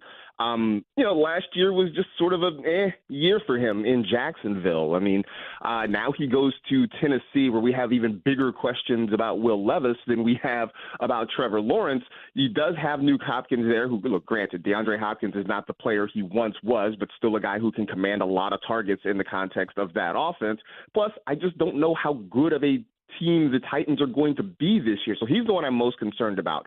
Christian Kirk, I like. When he's healthy, he's been very productive. And so I think where you're drafting him, you're sort of baking in the possibility of him maybe missing a couple of games due to injury. It has sort of been the MO across his career. But I mean, we all sort of laughed at the Jags when they spent big money on Christian Kirk. And really, he's sort of paid that off when he's been on the field for them. So I'm okay with him as, a 2nd or maybe 3rd receiver, depending on where you got him in your draft.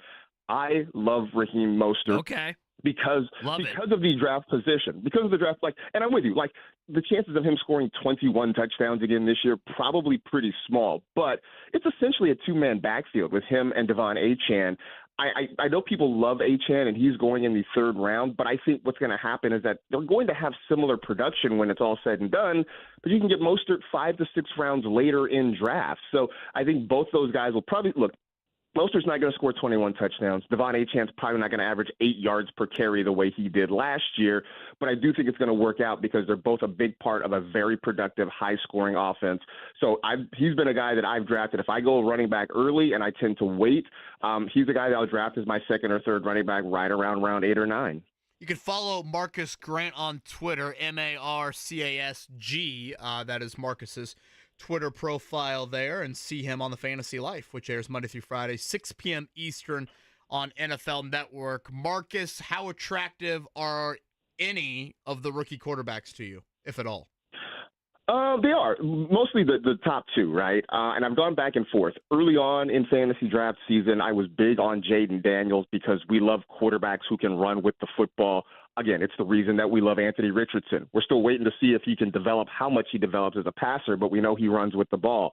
Jaden Daniels, similarly, he had over 1,000 yards his final season at LSU on the ground, and I think right now he's probably more of a polished passer than guys like Richardson or Justin Fields who are coming into the league. So love him, and I've grown. So it's weird with me and Caleb Williams. I will admit, peek behind the curtain, I am a USC homer. I've watched Caleb Williams the last 2 years, very excited about him, was cautiously optimistic about what he could be in the NFL. But having watched him in the preseason, it does seem like the adjustment period, the learning curve may be shorter than I anticipated. So very big on Caleb Williams as well. The good news is, you don't have to reach for either one of those guys. I think Daniels is going right around QB 12, Williams going around QB 13, so you can wait until rounds 9 or 10, I think, in a lot of leagues before you draft those guys. I think the upside is huge. I would also caution that if you're drafting them, I would also make sure you just get a more kind of steady guy that you can plug in, just in case the matchup is bad or something like that. But I do think the ceiling is very high on both those quarterbacks. Okay, let's shift gears to the Colts and their skill group. Under the assumption that you're a believer in Jonathan Taylor, Michael Pittman Jr., Josh Downs, some of the other wideouts, anybody in the tight end room, how do you kind of view the Colts and their skill room? Yeah, no, Jonathan Taylor is a guy who's going in the first round in a lot of drafts, understandably. I mean, it was just a couple of years ago we were talking about him kind of as a consensus number 1 overall pick. Michael Pittman, another guy that I really do love, kind of a third round or so pick, a nice sort of low-end wide receiver 1, high-end wide receiver 2 option. After that, it's a little bit murky. I think, people are taking shots on Josh Downs. He's a guy that has some potential. I do like A.D. Mitchell. I think he's another guy that you can take some swings at, but these are guys you're looking at sort of in the later rounds. Probably not going to be every week starters for you, but when the matchups are right, or if one of those guys just sort of emerges and carves out a bigger role for himself in the offense than we anticipated, then maybe he can work his way into your lineup. But, later rounds, you're looking for guys with upside, tend to be younger players, and I think, guys like Downs and Mitchell fit that bill. Marcus Grant, NFL Network, joining us here, Payless Liquors Hotline on this Tuesday on The Fan. All right, Marcus, so let's go. Let's stick with the Colts. Let's go to Anthony Richardson. If you're a Colts fan, and you know how this is, if it's 5th round, right around the 5th round or so, 6th round, and you draft Anthony Richardson, there starts to be sometimes around then a little bit of a run on quarterbacks, right? Then, Lamar goes and Mahomes goes and CJ, and you take Anthony Richardson. Knowing the injury history, how soon do you take another quarterback? Do you wait all the way to the very end, or, 4 or 5 picks later, do you burn another pick on a quarterback because Anthony Richardson only played in 4 games last year? How would you handle that? You're probably going to wait till, I would say, around 12 or so. Because you're in the 6th round, you're spending a fair amount of draft capital on your quarterback. And when you do that, you're sort of making a statement, right, that I believe this is my guy. But I do think, as you mentioned, you sort of have to hedge because of the potential for injury. So if you wait till, say, round 12, 13, something like that, there are still some guys out there that maybe aren't necessarily splashy names, but can be solid guys like Kirk Cousins, Matthew Stafford, Geno Smith, who I think can have a decent year in Seattle. Those are the guys that you sort of use that are solid number 2 quarterbacks for your fantasy team. So that way you've sort of planted your flag a little bit on Richardson, but you've gotten yourself a little bit of an insurance policy in case the worst happens. Marcus Grant is with us here. You can follow him on Twitter again at Marcus G. It's Marcas. And you can see him on the NFL Fantasy Life, which airs Monday through Friday, 6 p.m. Eastern on NFL Network. Marcus, we'll end with this. I was scrolling through your Twitter. You said a handful of days ago, I once called a minor league baseball game where one player played for both teams in the same game. Can you tell us more? Yeah, no. So I spent 2 years broadcasting minor league baseball on the radio. At the time, I was working in the A's organization, and the A's had two teams in the same league. So I worked for the Visalia Oaks. We were playing the Modesto A's. The game we started was suspended in the bottom of the first inning because a water main broke underneath the field, soaked the entire playing surface, made it unplayable. Sounds like the A's are the Coliseum. Right? We had to suspend the game and reschedule it for later in the year. Well, Modesto's catcher had been sent to AAA as an injury replacement to fill in for somebody, spent a couple of weeks up there. When they sent him back down to Single A where we were, instead of sending him back to Modesto where he had been, they sent him to us in Visalia. So then when we restarted the game like a month or two later, he had already been in the lineup as the starting catcher for Modesto. That's great. Midway through, he came in as a pinch hitter for Visalia, ended up getting a first, or at least not, I don't know if he was the first, but he became a player who played for two teams in the same game. I love it. I love minor league baseball. That's fantastic. I feel like you get stories like that. That's great. That is outstanding stuff. Marcus, thank you for the time. I know it's a super, super busy time of year. Great work, and really appreciate the insight here on this Tuesday morning.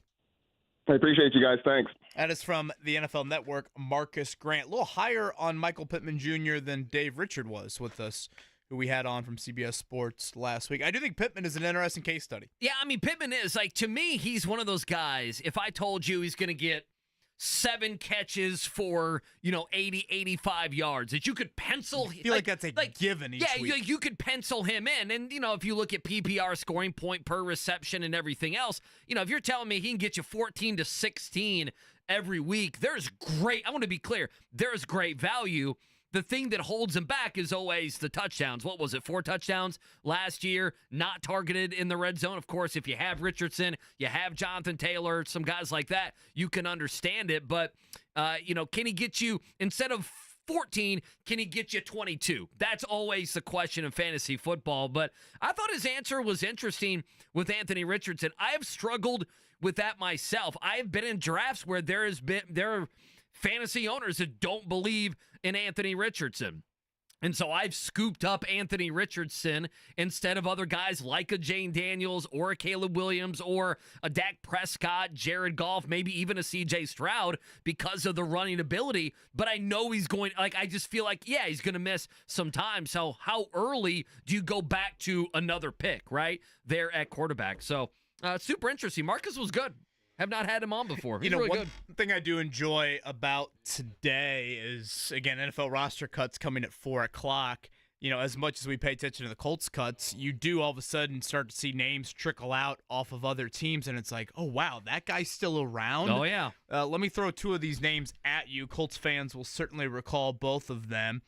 The Carolina Panthers have just cut ties with Mike Strawn. Oh, yeah. Andy, he was a preseason darling. I remember. Here on multiple occasions. 6th-round pick, one of the few Bahamian products ever to play in the NFL. Great track athlete back in the day. He was People are foaming at the mouth for Mike Strawn in that training camp. I just remember, he's going to do big things. And nothing ever happened. Yeah, Mike Strawn and the full route tree and special teams never really coexisted there.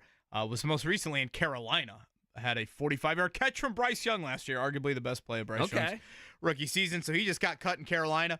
And then you certainly will remember this story. You remember the jet ski accident for Nyheim Hines last year? Oh, yeah. I mean, it cost him his entire season. I mean, it was just a terrible a story. Horrifying I can't even imagine it.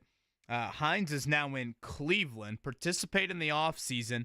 He's going to remain on the non-football injury list as he continues his rehab. So, the Browns clearly think enough of him that they're still going to continue to watch him and monitor the rehab.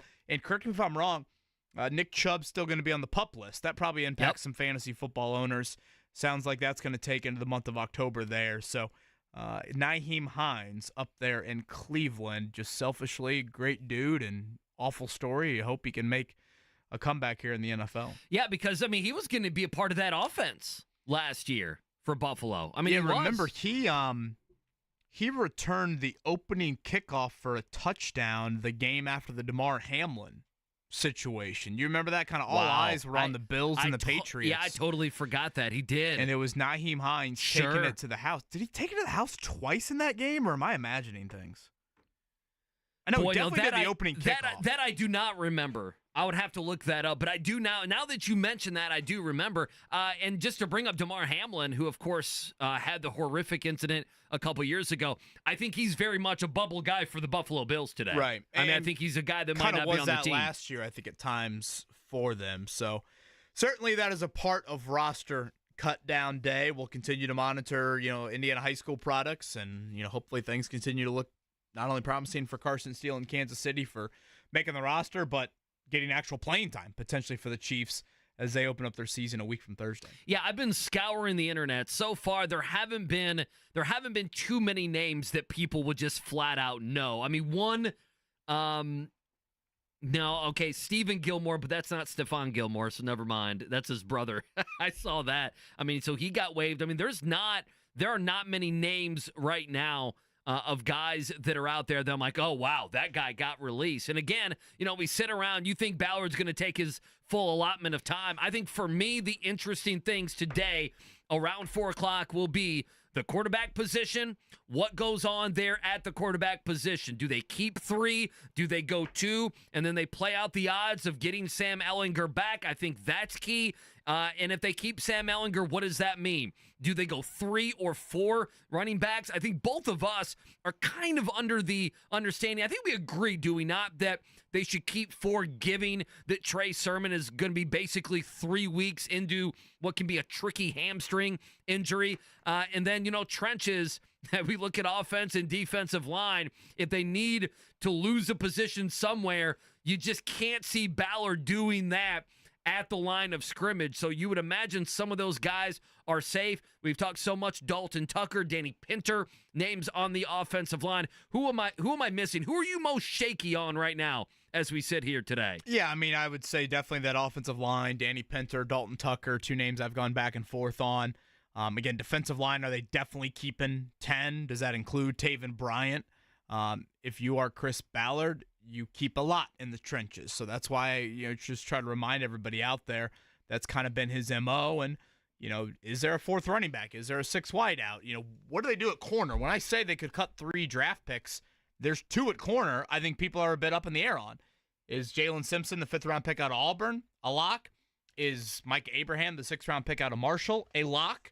If you look at special teams in that season finale, I mean, they played Darrell Baker Jr., they played Amir Speed, they played Chris Lamont, some of those guys on special teams. So now you think Lamont makes it because of special teams? Well, I had Abraham just because I'm willing to bet a little bit more in the future. I had him over Lamont. Trevor Denbo was the special teamer. That's what I was thinking. That I had. That's what I was thinking. Because he's the personal protector, which, again, you have a block punt in a game and you don't think anything of it, and then all of a sudden week 17 rolls around. The guy's been doing the job all year long. That's when you do think about it. So I think those are some things to keep in mind. Now, we talked about this in the opening segment. I'm a little hesitant to do it because I think it can get confusing, but I do think people have interest in this stuff. You brought up Sam Ehlinger in the 3rd quarterback situation.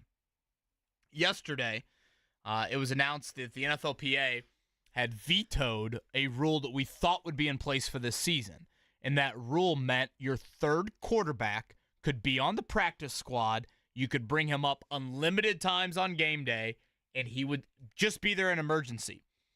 The reason for this rule goes back to the NFC title game from a couple of years ago when we saw Christian McCaffrey having to be the Wildcat quarterback for the 49ers because they lost Brock Purdy and Josh Johnson both during that game. So the NFL said, no, let's allow teams to have a 3rd quarterback. And then the rule was going to be a practice squad guy. The NFLPA has vetoed it. Now, I bring that up to say 2 things. One, it could be great news for Sam Ehlinger in maintaining his spot on the 53-man roster. But then 2, some people have questioned, why are they doing this? Right, and why now? My thing was more the timing. Sure, why now is very fair. We're 24 hours before cuts, and we've been talking about this rule, I guess wrongfully so, for the last 3 months, it feels like. Now, I think this is less to do about direct money for guys on the practice squad versus 53-man roster, and more to do it on guys getting to free agency quicker. And by that, I mean this. We brought this up yesterday. Andy, if you were on the 53-man roster for the league minimum for the entire year and you were a second-year player, I think you'd make a hair under $1 million. If I were on the practice squad for the entire year as a first or second-year player, you're making a little over $200,000. Obviously, that's a big gap. You're a little over $200,000 to, right around $1 million. Now, if you get brought up from the practice squad, that's a weekly game check. Yeah, it's a big time. So you're getting a nice bump in pay. So unlimited-wise, it's not as much as you are paying an extra player 53-man roster salary. I don't think the NFLPA would obviously like that for their players. It has more to do with this, in my opinion. If you're on the practice squad, so if I'm on the practice squad, that doesn't count as a year in the NFL for me. If you're on the 53-man roster, you get that year in the NFL. So that means you're 1 year closer to free agency and theoretically a bigger payday, whereas I am not that. So I think that is why they vetoed this. I know a lot of people are like, wait, this doesn't really make sense. Why would the NFLPA want to do that? I think that is why. Now, devil's advocate would say, well, the NFLPA reps all players, right? By vetoing this, they do bring a third quarterback on the 53-man roster, or at least they could, but they also take a guy off the 53-man roster. See, that's where I'm at. Everyone's like, it's helping the players. I'm like, well, it might be helping a third quarterback, but it's not helping the 9th or 10th offensive lineman at all. And, of course, the other devil's advocate would say, well, Kevin, of course, look how much money quarterbacks make. Well, yeah. Of course they want to help the quarterbacks more than they want to help Dalton Tucker, fair enough. the undrafted free agent Danny out of Marshall. Pinter, right. So I know that's some pretty deep in the weeds stuff there, but just a little explanation because – I had to change my 53-man roster yesterday. I decided to keep Sam Ehlinger. I decided to pinch from another spot, and that will be a question for Chris Ballard and the Colts today. Do they indeed keep Ehlinger? Do they keep Jason Bean on the practice squad? Those are just some quarterback questions that we are not used to here in 2024. Now, if I'm not mistaken, it's 6 or more games in any one season to occur a year in the NFL, right? You have to play in 6 games or be dressed that is for right. 6 Yeah. games. I And believe that's the number. You're allowed, I want to say it's 3 practice squad call-ups a year. That's the typical number. 3 to 4, I think, is the cap on that.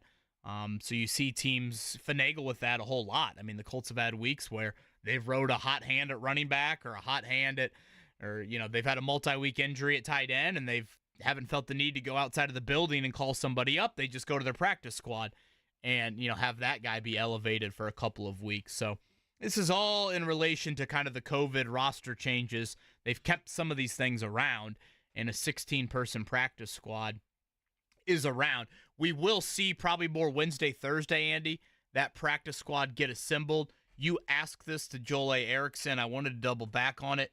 Kicker.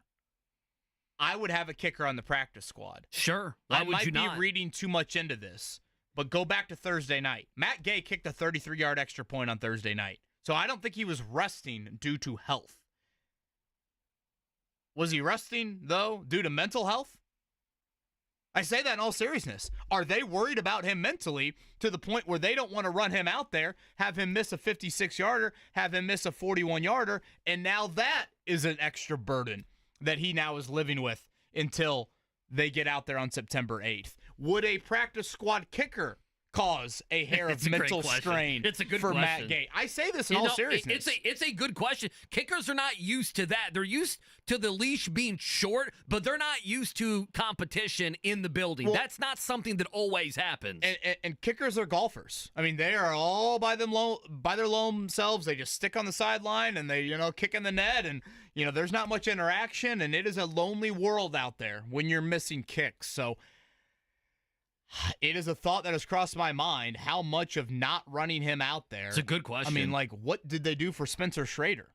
Whoop-de-doo that they helped Spencer Schrader get an extra rep or two. I guess, pat you on the back, good philanthropic nature by the Colts.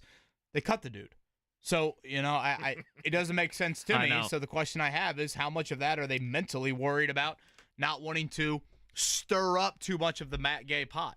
I would say if that's the case, then they've already lost. Like, if that's a scenario that you're just already going through your head heading into week 1, then that's going to be a season-long issue Fair point. Yeah, but, I mean, it's not a bad point. It's a thought that I've had. No, Which, again, it's a good point on Spencer Schrader. If they bring him back to the practice squad, what does that do to the psyche of Matt Gay when there's another guy sitting right there? And I will say this. I have been clear that I thought last Thursday they hid Matt Gay. I believe. Did they hide him mentally is what I'm asking. Yeah. I mean, I don't believe it's a physical physically, issue. He kicked. Yeah, I don't believe it's a physical issue. He kicked the 33-yard extra point. I think the Colts would interpret what they did on Thursday, KB, to be, we believe in Matt Gay so much that, okay, he kicked a 33-yard extra point in the first half. That's good to go. He got a rep. That's fine. But we don't need him to prove or to show us anything. And to show that we're backing our guy, we're not going to play him along with the other starters on offense and defense. We're not going to play him in the second half. That's, I believe, the message they were trying to send. I believe the majority of media and fans took it the other way of, hey, why are you not giving him these reps? And, of course, I think they were hiding him. That probably goes a step further. But I believe the Colts were showing their confidence. And Joel mentioned, and he's right, Steichen he hasn't been mean and nasty about it. He hasn't been disrespectful, but he has been dismissive. Yeah, he has acted like it's a no big deal. I mean, his answers, and I know he's brief, but his answers have been 4 seconds. Every time he's asked about Matt Gay, it's, no, we're good there. He's a professional. We're good to go. Can't wait for the season. That's literally what he said in 3 straight press conferences. I am sighing. My body language on the YouTube stream probably tells you more than what my words will. Sorry for the audio medium out there, but it's certainly a thought that I have had. Did want to sneak this in before we recap what was a very important win for the Fever last night in Atlanta. C-Rod asks, if the Colts keep a third quarterback, why not Jason Bean since he can play more than quarterback? I'm keeping Jason Bean on the practice squad. Mm-hmm. That would be my thought process. First off, he's got a shoulder injury that occurred Thursday night in Cincinnati. We can't lose sight of that. That will be an answer we'll get today. I'll put him on the practice squad. On the weeks you play good dual threat QBs, he's perfect scout team for that. And to C-Rod's point, he can play some other positions. How I view emergency is this. And I know this sounds catastrophic. I know this sounds like a very small chance of this happening, but it happened to San Francisco in the NFC title game. If Sam Ehlinger is your emergency quarterback, Richardson gets hurt in the first quarter, Flacco gets a concussion in the third quarter, you've got a quarter and a half to go. What you're trying to do there is bandage a bullet wound. And if it's a one-possession game, if you somehow have the lead, can you get to the finish line? And I think Sam Ehlinger can carry the Jamaican bobsled more than, Jason Bean probably can. Yeah. Does that make? I know this is a very far-fetched thought. It is. It's very unlikely. I like Bean. Continue to develop him on the practice squad. I got no issue with that. But the emergency quarterback is literally like, oh my gosh, we are down to our last bullpen pitcher. Can you please just somehow get a fly ball for us? Right. That's all we need. I would say this about Bean.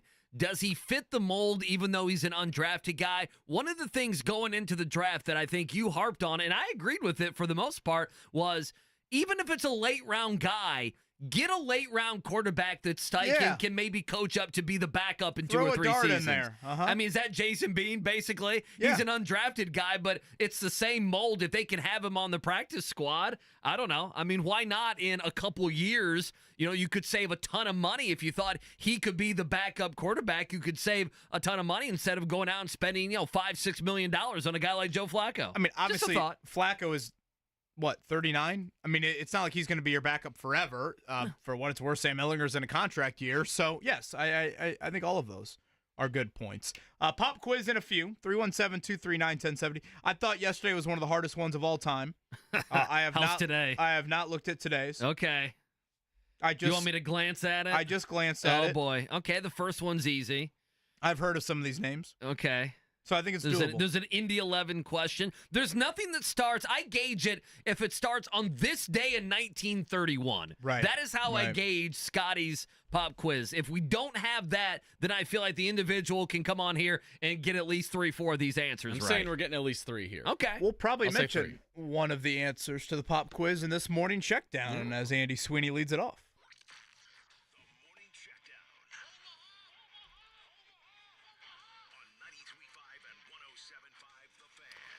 Yeah, good bounce-back win last night for the Fever on the road in Atlanta. Your final score, 84-79. You know, the Fever, we talked about this earlier, KB. They scored 30 points in the second quarter, just 32 the entire second half. It's going to be one of the lower halves of the year. It really was. I didn't like down the stretch. I know Mitchell was so good in the second quarter. I thought they needed to get the ball a little bit more to Caitlin Clark in a shooting. Yeah, Mitchell was trying to find the dagger. Yeah, I mean, Clark passed up like 3 15-foot jumpers. I know no one shoots a mid-range jumper anymore, but it's basically a free throw. But in the end, the Fever get the win, still the 7 seed. Now just a game and a half back of the 6 seed in Phoenix. Caitlin Clark, 19-7-7. Kelsey Mitchell led the scores there with 29, double-double for Aaliyah Boston. So all in all, the stats look pretty good scoring-wise last night. Now, the Christy Sides audio was good last hour, so let's go back to it. Good enough is probably the way to put it. Winning close games down the stretch. Here's head coach Christy Sides. The experience that we've gotten throughout this season, it's just given them the confidence at the end. You know, times like this, we would have, been a lot more nervous, panicked a little bit, and they didn't. And they kept getting great shots. Like we were shooting layups at the end, but just took care of the ball and only allowed them to get to the free throw line one time that whole fourth quarter, which was huge. All right, so up next for the Fever, they're going to be hosting the Connecticut Sun. The Sun, what do we say, second best team in the league. So that will be a big game, and it's coming up tomorrow night, 7 o'clock in Cambridge. I'll add this. It was a rather quiet Caitlin Clark first half last night. Aaliyah Boston looked like Zach Edey against Grambling. Kelsey Mitchell outstanding in the second quarter. That's important for this team. You know, if there are nights where Clark is whatever. I mean, last night she turned her ankle for a handful of minutes. You know, if there are those nights, foul trouble, can your others step up and kind of carry the load? And I thought Boston and Mitchell did that early on before Caitlin Clark was much more like her normal self in the second half. So, again, 7 o'clock tip tomorrow night. All right, kind of a quiet Monday Major League Baseball. Boy, there'll be some hot ones today, certainly in the Midwest. Indians back at home, Victory Field for them against Tucker Barnhart and the Louisville Bats. Mark's Cubs scored, 2 touchdowns, 2 two-point conversions, and a safety. That sounds like a Bears game. Yeah, that's a scoregami. The Bears scoring 18 sounds like it happened with Justin Fields 13 times in his career. Probably. It really. Who's the double doink kicker? Oh, that would be Parkey. Yeah, Cody Parkey. Was it Cody Parkey? Mm-hmm. Yeah, that's Cody Parkey kicking the field goals. That's what it is. The extra points. Yeah. Cairo Santos missing 3 extra points. No, Cairo Santos is solid. Oh, Cairo Santos is very good. I'm trying to think of Bears kicker lore. Did Robbie Gould? Did Mike Nugent ever kick for the Bears? No. We have some potential Pacers news. Do you guys want that real quick? Reports are saying Amazon. Wait, where's the breaking news? You want Mark? A backup lineman for Indiana got injured. All right, the 8th running back of the Cincinnati. No. Amazon has reportedly withdrawn its $115 million offer to Diamond Sports Group. The regional sports network carrier has reportedly still has the necessary funding from other investors to avoid bankruptcy. I know. That's terrible news for Kevin Bowen. Good news. What the hell, Mark? Well, that brought the entire morning down. Breaking Pacers news. I'm thinking, do we have a late August trade? It's like the quietest time in the NBA calendar, and that's what you deliver us? I'm just saying, for the Bally Sports talk that we seem to do on this program. Yeah, talk is one way to describe it. Yeah. It might be sticking around a little longer than we all wanted. By the way, speaking of Amazon, they coal in the stocking. I'm going to send out the bat signal for Scott Agnes. Do you see Amazon signed the Kelsey brothers to $100 million per? That's absurd. $100 million, 3-year deal for a podcast. That is incredible. Man. Is that good return on investment? I have no idea, but get ready for the Kelseys to just be everywhere that you look. Just get ready. Speaking of everywhere you look, tonight in Kansas City, Greg Rakestraw en route now. Indy 11. This is certainly one of the biggest, if not the biggest match in franchise history. Again, we are back on the U.S. Open Cup schedule here. 4 teams left, 3 MLS teams. I was talking to Rake about it yesterday, and I threw that George Mason analogy at him. I was like, okay, is this George Mason in the Final Four, Rake? And he's like, picture D1, D2, D3, and NAIA all in the NCAA tournament. This is kind of like Indy getting on a run. But he did want to mention the MLS only sent 8 teams to this year's U.S. Open Cup. So, again, a little bit of a caveat in there, but still, it's been a pretty remarkable run for the Indy 11. Tonight, 8 o'clock against Sporting KC. That should be a great atmosphere. And the game right here, 8 o'clock tonight on the Fan. That should be a great atmosphere. L.A., Jealous. Seattle, the other semifinal game. And I forget if one of those two teams wins and Indy 11 wins, Indy 11 will actually host. Oh, that'd be fantastic. No word yet on whether Mayor Hogsett has decided where that game will be.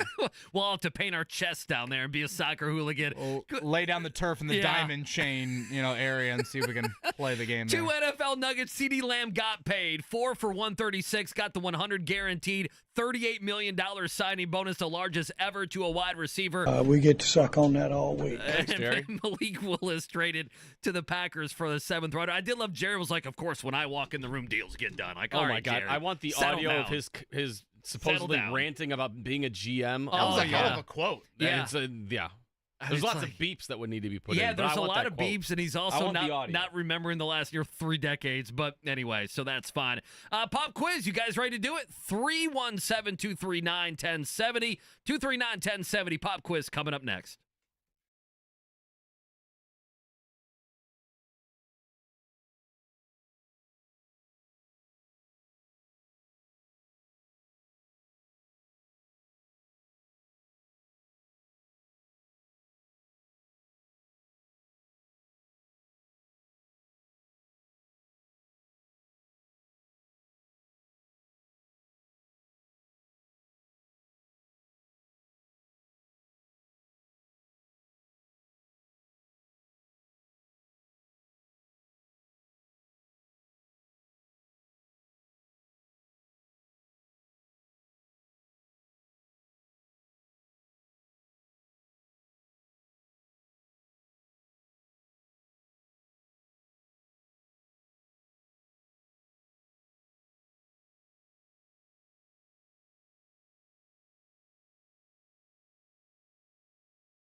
Couple of viewing recommendations here as we approach the start of college football season. I am looking forward to consuming the Connor Stallions documentary, Netflix. That is, of course, the Michigan Spy, for lack of a better term. It's a great story. So I will be watching that, and I cannot wait to watch the Notre Dame version of Hard Knocks on Peacock. That is debuting coming up on Thursday. Oh, is it really? I did see Marcus Freeman said he'd play the college football video game with his son, and that it actually did help scout the other team. Yeah. He actually did admit that. I'm a little nervous about that quote. Which doesn't make me feel too good. I would agree. It sounds like me and Mark being in, 3 and 4 fantasy baseball leagues, so we know what the hell's going on in Major League Baseball. Now, speaking of Michigan, are you making a little venture up there here for an extended Labor Day? Maybe a couple weekend? days. Well, Okay. we won't be there Labor Day because, that weekend, about $600 to stay at like a cabin. Like, what do you think I'm made of? Get your Gold?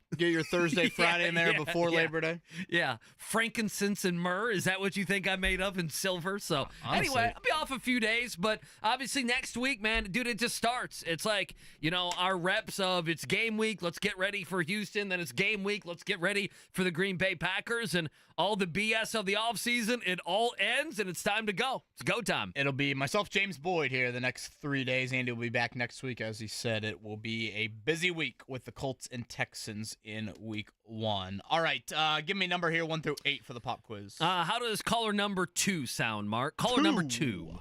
That sounds like good Jimmy. Good Jimmy. Oh, Jimmy. Good Jimmy. How we doing? Hey, doing well. How are you guys? Now, Jimmy, I'd like to think you're cheering for the Irish, but I know where your allegiance lies. Remember, when we spotted Jimmy at Colts training camp, Andy, he was repping the U.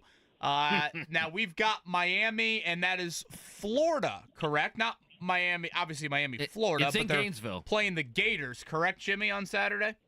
Correct, and it actually works out well for all of us. I mean, that's a 3:30 kickoff, and then your Irish and the Aggies are at 7:30. So Okay.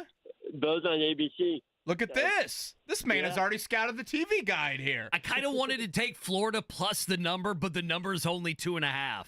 So if I take Florida, I got to be that confident that Billy Napier is going to actually win a big game, and I'm not confident that he's going to win a big game, but I'm also not confident in anything Mario Cristobal. Jimmy, that's a struggling game. Is this year for the Hurricanes? I think it is, honestly. I think it is. If not, I'm going to be really nervous. So. You sound like me, the first third down on Saturday nights. This is where Maddie's going to look at me and be like, gosh, you are literally insane. But here we are. College football is here. Jimmy, great to hear your voice. Andy Sweeney will throw number 1 your way. All right, Jimmy, listen up. Here we go. Question number 1. The Fever beat the Dream last night in Atlanta. Who led the game in scoring? Kelsey Mitchell, Tina Charles, Caitlin Clark, Ryan Howard. Kelsey Mitchell. That lefty. She's never seen a shot she doesn't like, but boy, that spark plug is very important. Very good contract year for her. Red Sox catcher Jimmy Danny Jansen recorded a first in Major League Baseball yesterday, and if you were listening in the 9 o'clock hour, we actually brought this story up. What did he do? Did Danny become the first player to start a game as a catcher and win it as a pitcher? Did he become the first player to play for both teams in a Major League game? Did he become the first catcher to hit an inside the park grand slam? Or D, did he become the first player to hit for the cycle in both ends of a doubleheader? Kevin, he became the first player to play for both teams. Look at this. Oh, good job, Jimmy. You're Scotty, listening. You can't sneak anything You're past locked him. in. All right, question number 3. Jimmy, the Dallas Cowboys signed CeeDee Lamb to a 4-year, $136 million deal, making Lamb the second highest paid non-quarterback in NFL history on an average per season basis. Who is the highest non-paid quarterback? Is it Nick Bosa, Chris Jones, A.J. Brown, Justin Jefferson? Justin Jefferson. look. Boy, good Jimmy's on fire. On fire is right. Eddie Garrison points out, thank you here. Yes, Notre Dame, Texas A&M will be on these airwaves coming up Saturday night. All right, Jimmy, number 4 here. Indy 11, they take on Sporting KC in the semifinals of the U.S. Open Cup tournament tonight in Kansas City. Sporting KC has been a member of Major League Soccer since '95, when the franchise was known as the Kansas City Wizards. In their 30 seasons of existence, how many MLS Cup championships has Sporting KC won? Is it 0, 1, 2, or 3? Well, with all due respect to Greg Rakestraw and my friend Joey Lindstrom, I'm not much of a soccer guy. But I'll say 2. Question number 5. Man. On this day in Jimmy, history. you're hotter than the weather outside Let's right go. now, brother. On this day in history, Jimmy, this future Hall of Famer became the first in Major League Baseball to hit 200 home runs and steal 500 bases in his career. Is it Lou Brock, Ricky Henderson, Willie Mays, Joe Morgan?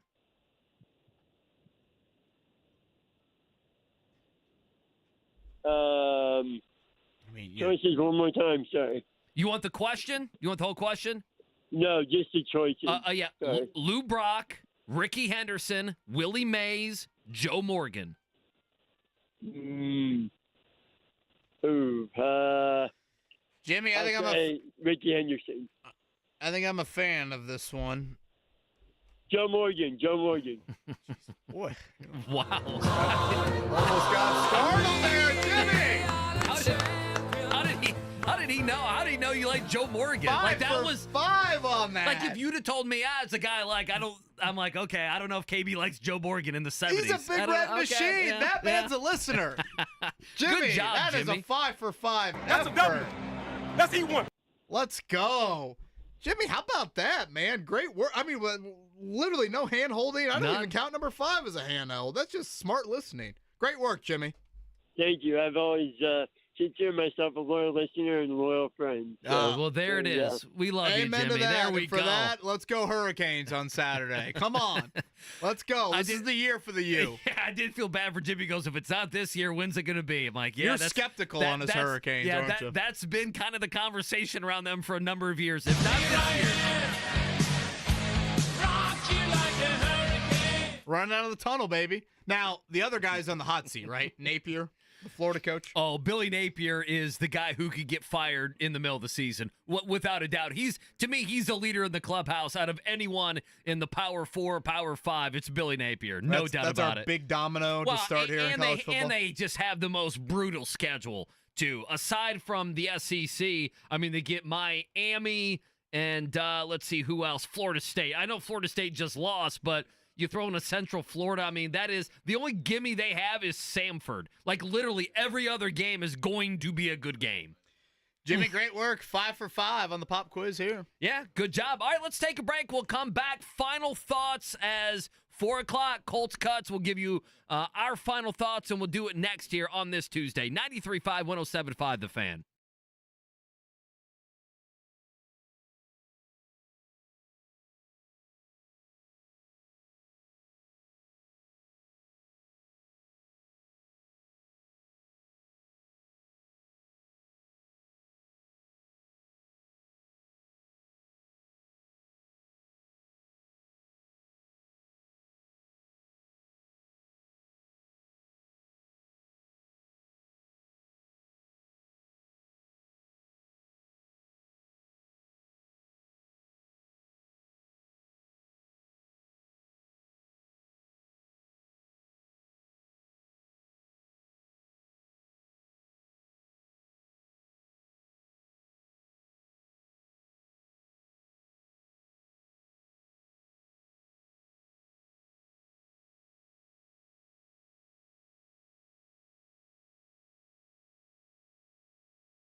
NFL roster cut day. 4 o'clock cuts are due. Mentioned earlier, part of this day that I enjoy is not the right word, but you do see some names you've kind of forgotten about. We brought up Mike Strawn got cut by the Panthers. Nyheim Hines coming back from that horrific jet ski accident. He's going to still be with the Browns, but on that non-football injury list as he continues to rehab. I was surprised to see the Cowboys just cut Peyton Hendershot. Yeah, I saw that. Tri-West IU product there. I thought he had some nice moments for the Cowboys early on. So, again, that's part of what this day is all about, and we'll continue to monitor things, and certainly probably got to wait till John's show to get the actual live reaction to it, but we'll get official word on Sam Ehlinger and Jason Bean and Jelani Woods. How many draft picks do the Colts cut? Are there any surprises anywhere? And then we'll hear from Chris Ballard coming up tomorrow afternoon. Yeah, we've had conversations about Sam Ehlinger, about the running backs. Are they going to keep, 10 guys on that defense, offensive line, whatever it may be? One other thing I wanted to just mention, we talked a lot about this yesterday, KB, and that is, do they go out and, do they go out, whether it's in free agents here, obviously on the waiver wire, and get one of these safeties and or cornerbacks that will be now on the market. And I go back to, Ballard believes in the young guys. He believes in his drafting. He didn't dip into free agency when he had the money. For whatever reason, he or Jim Irsay, they haven't done that for all of these weeks and months that we've been talking about it. So I guess I feel like they won't do that if they haven't done that, but that's something to watch. I think something to watch is when they've gone waiver claim, they've gone with guys that were draft picks 3 months ago who have been cut, who they liked during the draft process. Sure. Like, that's kind of the route they've gone. Isaiah Lamb last year, Amir Speed a couple years ago. Like, that's kind of where they go of, hey, we would have taken that dude in the 6th round, but he was taken, 5 spots before we were getting ready to draft. So they've kind of gone that path, not as much of the, hey, here's the 4 or 5 year veteran name that a lot of people know that have proven themselves in the NFL. But again, in my opinion, DB heavy is where they need to go, the waiver claim. But to your point, I'll believe it when I see it. Yeah, we don't believe there's going to be. I mean, if they have 2, you'd pass out, wouldn't you? Well, let me walk outside. You'd have to be revived. Because I might just do that today, honestly. Man, everyone stay warm. It's going to be, 95, 96? Stay cool. Oh, yeah, stay cool. I guess you'll be warm. Man, 96 degrees. What are we going to do? Enjoy a little time off. We'll do. James Boyd in for me tomorrow. Everyone have a fantastic Tuesday. JMV at 3, Jake and Jimmy at noon. Have a good afternoon.